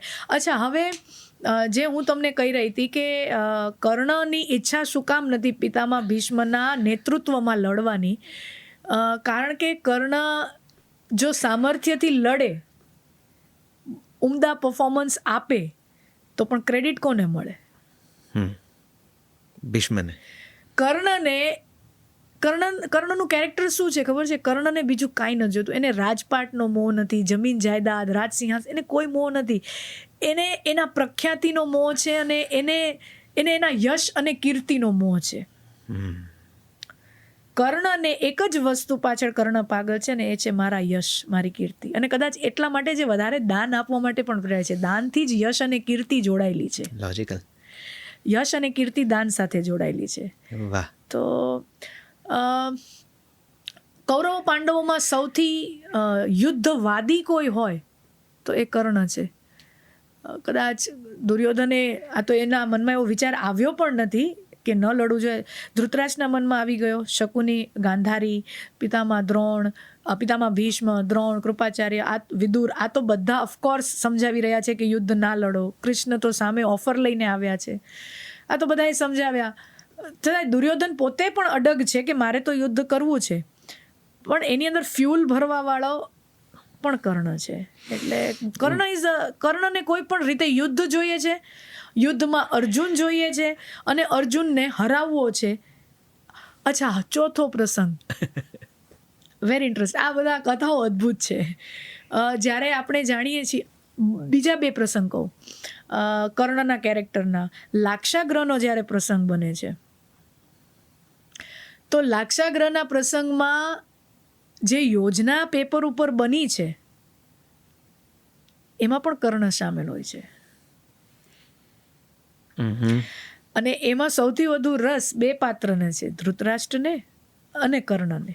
લાક્ષાગ્રહનો જે પ્રસંગ, બાળીને મારવાનો જે પ્રસંગ, આ તો પછી થેન્કફુલી વિદુરજીને એ સમજાઈ જાય છે, ખબર પડી જાય છે કે અમારા ગુપ્ત કક્ષમાં આવું બધું ષડયંત્રો થઈ રહ્યા છે. અને પછી વિદુરજી છે એ મ્લેચ્છ ભાષામાં યુધિષ્ઠિરને કહે છે. આપણે નથી કહેતા ઘણીવાર અલગ અલગ ભાષાઓ શીખવી જોઈએ, કોઈને ન સમજે એવી ભાષા શીખવી જોઈએ, એ પણ એક એસેટ બની જાય છે. તો ત્યારે યુધિષ્ઠિરને કહે છે અને કહે છે કે તમે જાઓ તો ખરા, ન તો શંકા જ હશે, પણ એક ખાડા ખોદવાવાળાને અમુક એવી ટીમને પણ સાથે લઈ જજો. વિદુર છે એની એક્ઝિટનો રસ્તો બધો એ પ્લાન કરી આપે છે. તો પણ ત્યારે પણ Karna was the main designer of that ષડયંત્ર. તો એ ત્યાં બને છે. અને જ્યારે અર્જુનના પુત્ર અભિમન્યુ જ્યારે ખૂબ શૂરવીરતાથી ત્યારે તો અભિમન્યુ તો પૂર્ણ યુવાવસ્થામાં પણ નથી, ઇઝ એડોલોસેન્ટ, એક કિશોરાવસ્થામાં છે. ચક્રવ્યૂહનો કોઠો પ્રવેશ કરતા આવડે છે પણ એમાંથી નીકળતા આવડતું નથી. આપણે આ વાત જાણીએ છીએ. અને ત્યારે પણ એના વધમાં કર્ણનો મુખ્ય ફાળો, કે ત્યારે એ ધર્મ અધર્મનું એ બધું એને સાઈડ ઉપર ભૂલી જાય છે. અને આજ તો ચલો એ વાત ઉપર આવી, આજ તો કારણ છે કે પછી કૃષ્ણ એને ધર્મની યાદી પૈડું કાઢતા વખતે કરાવે છે. તો જ્યારે કર્ણ વર્ણન છે વ્યાસ રચિત મહાભારતમાં કે અભિમન્યુએ પ્રવેશ કરી અને એમ કહેવાય છે કે 2000 જેવા રથી, જે મેઇન જે યોદ્ધાઓ હોય એને એકલા હાથે 2000 રથીઓને માર્યા. નાના મોટા સૈનિકોની વાત નથી, પ્રોપર રથી, જે રથ ઉપર સવારો, એવા 2000 રથીને અભિમન્યુએ એકલા હાથે માર્યા. એનો એક એક બાણ. અને ત્યારે કર્ણ આ દ્રશ્ય જોઈને કર્ણ બોલે છે, ત્યારે એ વર્ણન છે કે અભિમન્યુનો એક એક બાણ મને ખૂંચે છે. એટલે સમજો, એ અર્જુન તો ઠીક છે, અર્જુનનો દીકરો પણ જો શૂરવીર, એનું પ્રદર્શન સારું હોય તો પણ એને ખટકે છે કે અભિમન્યુ 16, એમ તો વિચારી શકે ને કે કુછ ભી હો, વાહ દીકરા શું મસ્ત તું રમે છે, હે ને.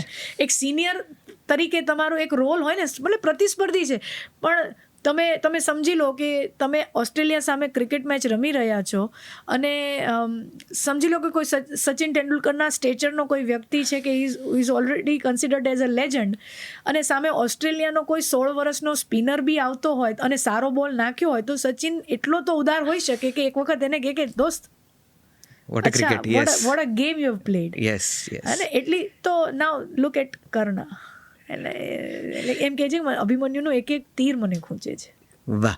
એટલે આજે તો એવું થશે આ પોડકાસ્ટમાં, આઈ એમ શ્યોર કે જે લોકો મોટેભાગે કર્ણ છે ને એ લેખકોનું, કવિઓનું, કલાકારોનું, નાટ્યકારોનું, સાહિત્યકારોનું બહુ બહુ પ્રિય પાત્ર રહ્યું છે અને એના જીવનની વિડંબણાઓ જુદી જુદી રીતે કવિત થઈને કે સાહિત્ય થઈને બહાર આવી છે આપણે ત્યાં. એટલે આજે તો એ બધા માટે તો ખરેખર કર્ણભેદન થઈ ગયું છે. બહુ મેટાફોર, બહુ કર્ણભેદન થઈ ગયું છે. મને વિશ્વાસ છે કે જે લોકો જોશે અને ઘણા બધાને આ જરા ગળે ઉતારતા તકલીફ પડશે. આ પચશે કે નહીં મને નથી ખબર, કેટલાક નારાજ થશે. અને શાસ્ત્રો ક્યારે પચી ન શકે. શાસ્ત્રો છે ને એ છે કે અપ્રિય હોય પણ એ સત્ય છે, તો એ અને આ તો લાઈક પબ્લિક ડોમેનમાં આ બધા ગ્રંથો અવેલેબલ છે. તો મૂળ વ્યાસજી રચિત મહાભારતમાં આ બધા સત્ય લખાયેલા છે, આલેખાયા છે. ડિસ્ક્લેમર, વ્યાસ રચિત. તો વ્યાસજી રચિત જે મૂળ મહાભારત છે એમાં આ બધું આલેખાયું છે. પણ તમે એક બીજી વાત વચ્ચે કરતા હતા કે કૃષ્ણએ જ્યારે પૈડું કર્ણના રથનું ફસાઈ ગયું ત્યારે એને ધર્મ અને અધર્મની પાછી શિખામણ આપી હતી અને અભિમન્યુના પ્રસંગનો પણ એમાં ઉલ્લેખ છે. એ વાત આપ કરતા હતા. હા, તો આપણે જાણીએ છીએ કે કર્ણને એક શ્રાપ પણ છે કે એને ખરે ટાણે એની વિદ્યા વિસ્મૃત થઈ જશે. તો હવે એ સમય આવ્યો છે, ભીષણ યુદ્ધ ચાલી રહ્યું છે અને કર્ણ જે ઘડી માટે આખું જીવન પોતાની જાતને તૈયાર કરી રહ્યો છે કે અર્જુનની સામે લડવું અને અર્જુનને હરાવવું, આ એ ઘડી છે કે જે એના જીવનની સૌથી મહત્વની ઘડી છે. અને ત્યાં રથનું પૈડું કાદવમાં ધસી જાય છે અને એ નીકળી શકતું નથી અને ત્યારે કર્ણને ઉતરવું પડે છે રથ ઉપરથી. શસ્ત્રો પણ હાથમાં નથી અને ત્યારે એ રથના પૈડાને કાઢી રહ્યો છે અને ત્યારે શ્રી કૃષ્ણ પોતાના રથીને કહે છે, અર્જુન બાણ ચલાવો, અર્જુન ઇસ પર બાણ ચલાવો. અર્જુન પણ ના પાડે છે કે આ તો નિહત્થો છે, નિશસ્ત્ર છે, હું આની ઉપર પ્રહાર ન કરી શકું. અને કર્ણને તો ધરપત હતી કે કોઈ નહીં જ કરે, કારણ કે આ તો અધર્મ છે, નિશસ્ત્ર ઉપર હાથ ઉપાડવો. તો એ તો શાંતિથી પૈડું કાઢી રહ્યો છે, એને ડર પણ નથી. અને ત્યારે ઇવેન્ચ્યુઅલી જે થવાનું છે આપણે થયું અને જુએ છે આમ કર્ણ પાછું વળીને કે અર્જુને બાણનું સરસંધાન ધનુષ્ય ઉપર કર્યું અને બાણ છોડવા જાય છે અને ત્યાં કર્ણ શ્રી કૃષ્ણને કહે છે, આ ધર્મ યુદ્ધ તમે કહો છો, શું ધર્મ છે? એક નિશસ્ત્ર ઉપર શસ્ત્ર ઉપાડવો એને તમે ધર્મ ગણો છો? અને ત્યારે શ્રી કૃષ્ણ એના પેટન્ટેડ સ્માઇલ સાથે કહે છે કે ધર્મ તને અત્યારે યાદ આવે છે, ત્યારે ધર્મ તારો ક્યાં ગયો જ્યારે દ્રૌપદીના ચીરહરણ થતા હતા અને એનો મુખ્ય એ ચીરહરણનો કરનારો કોઈ હતો પણ એનો બ્રેઇન ચાઇલ્ડ એ તારું છે, એ વિચાર તારો છે. ત્યારે દ્રૌપદીને ગણિકા વૈશ્યા કહેવાની જીભ કોની ઉપડી હતી? ત્યારે તારો ધર્મ ક્યાં ગયો હતો? અભિમન્યુ એકલા હાથે છોકરડો કહેવાય, હજી પૂર્ણ યુવાન પણ નથી, એ નાનો છોકરો યુદ્ધ કરી રહ્યો છે અને તમે આટલા બધા મહારથીઓ હાથમાં શસ્ત્રો લઈને એક ઉપર પ્રહાર કરો છો, ત્યારે તારો ધર્મ ક્યાં ગયો હતો? તો આમ કરીને એને ઘણી વખત એના કરેલા અધર્મ યાદ કરાવે છે કે ધર્મ હંમેશા. આજે મહાભારતનો એક બહુ પ્રસિદ્ધ સૂત્ર છે અને જે હું માનું છું જેને પણ સંસ્કૃત વાંગ્મયમાં રસ હોય, એમાં સંસ્કૃતમાં રસ ન હોય તો પણ થોડુંક ભારતીય સાહિત્યમાં રસ હોય, ધર્મો રક્ષતિ રક્ષિત, આ તો એટલું પ્રચલિત વાક્ય છે, સૂત્ર છે. એ કર્ણ કહે છે, મને તો એમ હતું કે ધર્મની રક્ષા કરવાથી આ ધર્મ આપણી રક્ષા કરે, આ સૂત્ર ત્યાંથી મળે છે. વાહ. તો ત્યારે શ્રી કૃષ્ણ કહે છે કે તો એના માટે આપણે પણ ધર્મની રક્ષા કરવી પડે, ત્યારે ધર્મ આપણી રક્ષા કરે. આપણે જ જો ધર્મની રક્ષા ન કરી હોય તો ધર્મ ક્યારેય પણ આપણી રક્ષા કરી શકતો નથી. ધર્મો રક્ષતિ રક્ષિત. તો એમ કરીને એના અધર્મોનું વર્ણન આવે છે અને બહુ સુંદર એ વાક્યો, આખો પ્રસંગ બહુ ઇમ્પેક્ટફુલ છે. વાહ, આ સંવાદ પણ એટલો જ ઇમ્પેક્ટફુલ છે અને મને વિશ્વાસ છે કે ઘણા બધાને ગમ્યો હશે ને બહુ બહુ જુદા પ્રકારની ઊંડી છાપ છોડશે. કેટલા બધા પાત્રો હજી તો આમ તો રહી જાય છે. ભીષ્મ છે, વિદુર છે. આ મને એવું લાગે છે કે આ પાત્રો વિશે વાત થવી જોઈએ. ભીષ્મ છે, વિદુર છે, શિખંડી છે, દ્રૌપદી પોતે એક અદ્ભુત પાત્ર છે જેના વિશે વાત થઈ શકે. વિકર્ણ છે જે એક અદ્ભુત કેરેક્ટર તરીકે આપણને જોવા મળે છે. વેદ વ્યાસ પોતે એક પાત્ર તરીકે મહાભારતમાં છવાઈ જાય છે. કેટલી સુંદર કથાઓ છે. મને લાગે છે કે આપણે ભાગ 2 કરીશું. જી. અને એમાં પાત્રો અને કેટલાક પ્રસંગોને ફરીથી નૈશદજી, આપના પ્રેક્ષકો આના ઉપર કેવો પ્રતિભાવ આપે છે, એમનો ઉષ્મા ભર્યો પ્રતિભાવ હશે તો આપણે એમને જરૂરથી ભાગ બે બિલકુલ આપશું. આમાં ઉષ્મા તો એવી છે કે કોને કેટલી અસર કરે છે એની ઉપર પોતપોતાની ચામડી ઉપર વધારે આધાર રાખે છે, પણ તોય મને એટલી તો શ્રદ્ધા છે કે આ સંવાદ એમનામાં ઘણી બધી ચર્ચા જગાવશે અને વિચારો ને પ્રેરશે. અને એ રીતે પણ કદાચ મહાભારત અને મહાભારત થકી આપણું જીવન, આપણા સંબંધો થોડા વધારે સમજાય, આપણું કર્તૃત્વ, આપણું કર્મ થોડું કદાચ આપણને વધારે સમજાય. ઘણા બધા પાત્રો છે જેના વિશે કદાચ ભાગ 2માં મજા પડશે તો ચોક્કસથી મળીશું. પણ દીપાલીબેન, આપે અહીંયા એટલી બધી જુદી જુદી રીતે આ પાત્રો, આ જીવન કવનની વાત કરી છે, વેદ વ્યાસ રચિત મૂળ મહાભારતની વાત કરી છે. અમને ખૂબ આનંદ આવ્યો છે. થેન્ક યુ સો મને પણ મચ. આપની સાથે વાત કરીને બહુ જ આનંદ આવ્યો. અને સામે વ્યક્તિ તો જ એ પોતાના વિચારોને રજૂ કરી શકે જો પ્રશ્ન પૂછનારો પણ એટલો જ રસપ્રદ રીતે પ્રશ્ન પૂછી શકે અને સાંભળી શકે. તો you are a good host. તો lovely talking to you. Same here. Thank you very much for joining us. અને મને વિશ્વાસ છે કે બીજો ભાગ કરવા પ્રેરાઈશું જ અને પ્રતિભાવો પણ એવા જ મળશે. જલસો પોડકાસ્ટના આજના એપિસોડમાં મહાભારત ઉપર જે આપણે સંવાદ સાધ્યો છે એમાં અત્યારે વિરામ લઈએ છીએ. નવા પોડકાસ્ટમાં જલ્દી મળીએ છીએ, કદાચ ભાગ 2માં પણ મળીએ. ત્યાં સુધી તમે શું કરશો?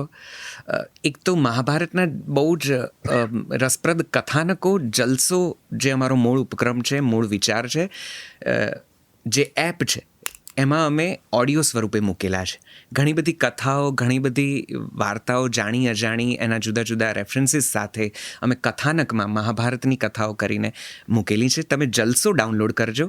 પ્લે સ્ટોર, એપ સ્ટોર પર એકદમ તદ્દન મફત એપ્લિકેશન છે ને તમને મજા પડશે સાંભળવાની. ગુજરાતી ભાષા, સંગીત, સાહિત્યનું અમને સમજાય એટલું બધું કામ એમાં ઓડિયોના સ્વરૂપે ઉમેર્યું છે. એક વખત મુલાકાત ચોક્કસથી લેજો. અને અહીં સુધી આવ્યા છો તો આ ચેનલને સબસ્ક્રાઈબ કરજો જ. આ સંવાદને શેર કરજો, તમારો પ્રતિભાવ જણાવજો. ફરીથી નવા એપિસોડમાં, નવા પોડકાસ્ટમાં જલ્દીથી જ મળીએ છીએ. ત્યાં સુધી ચાલો આવજો. નમસ્તે.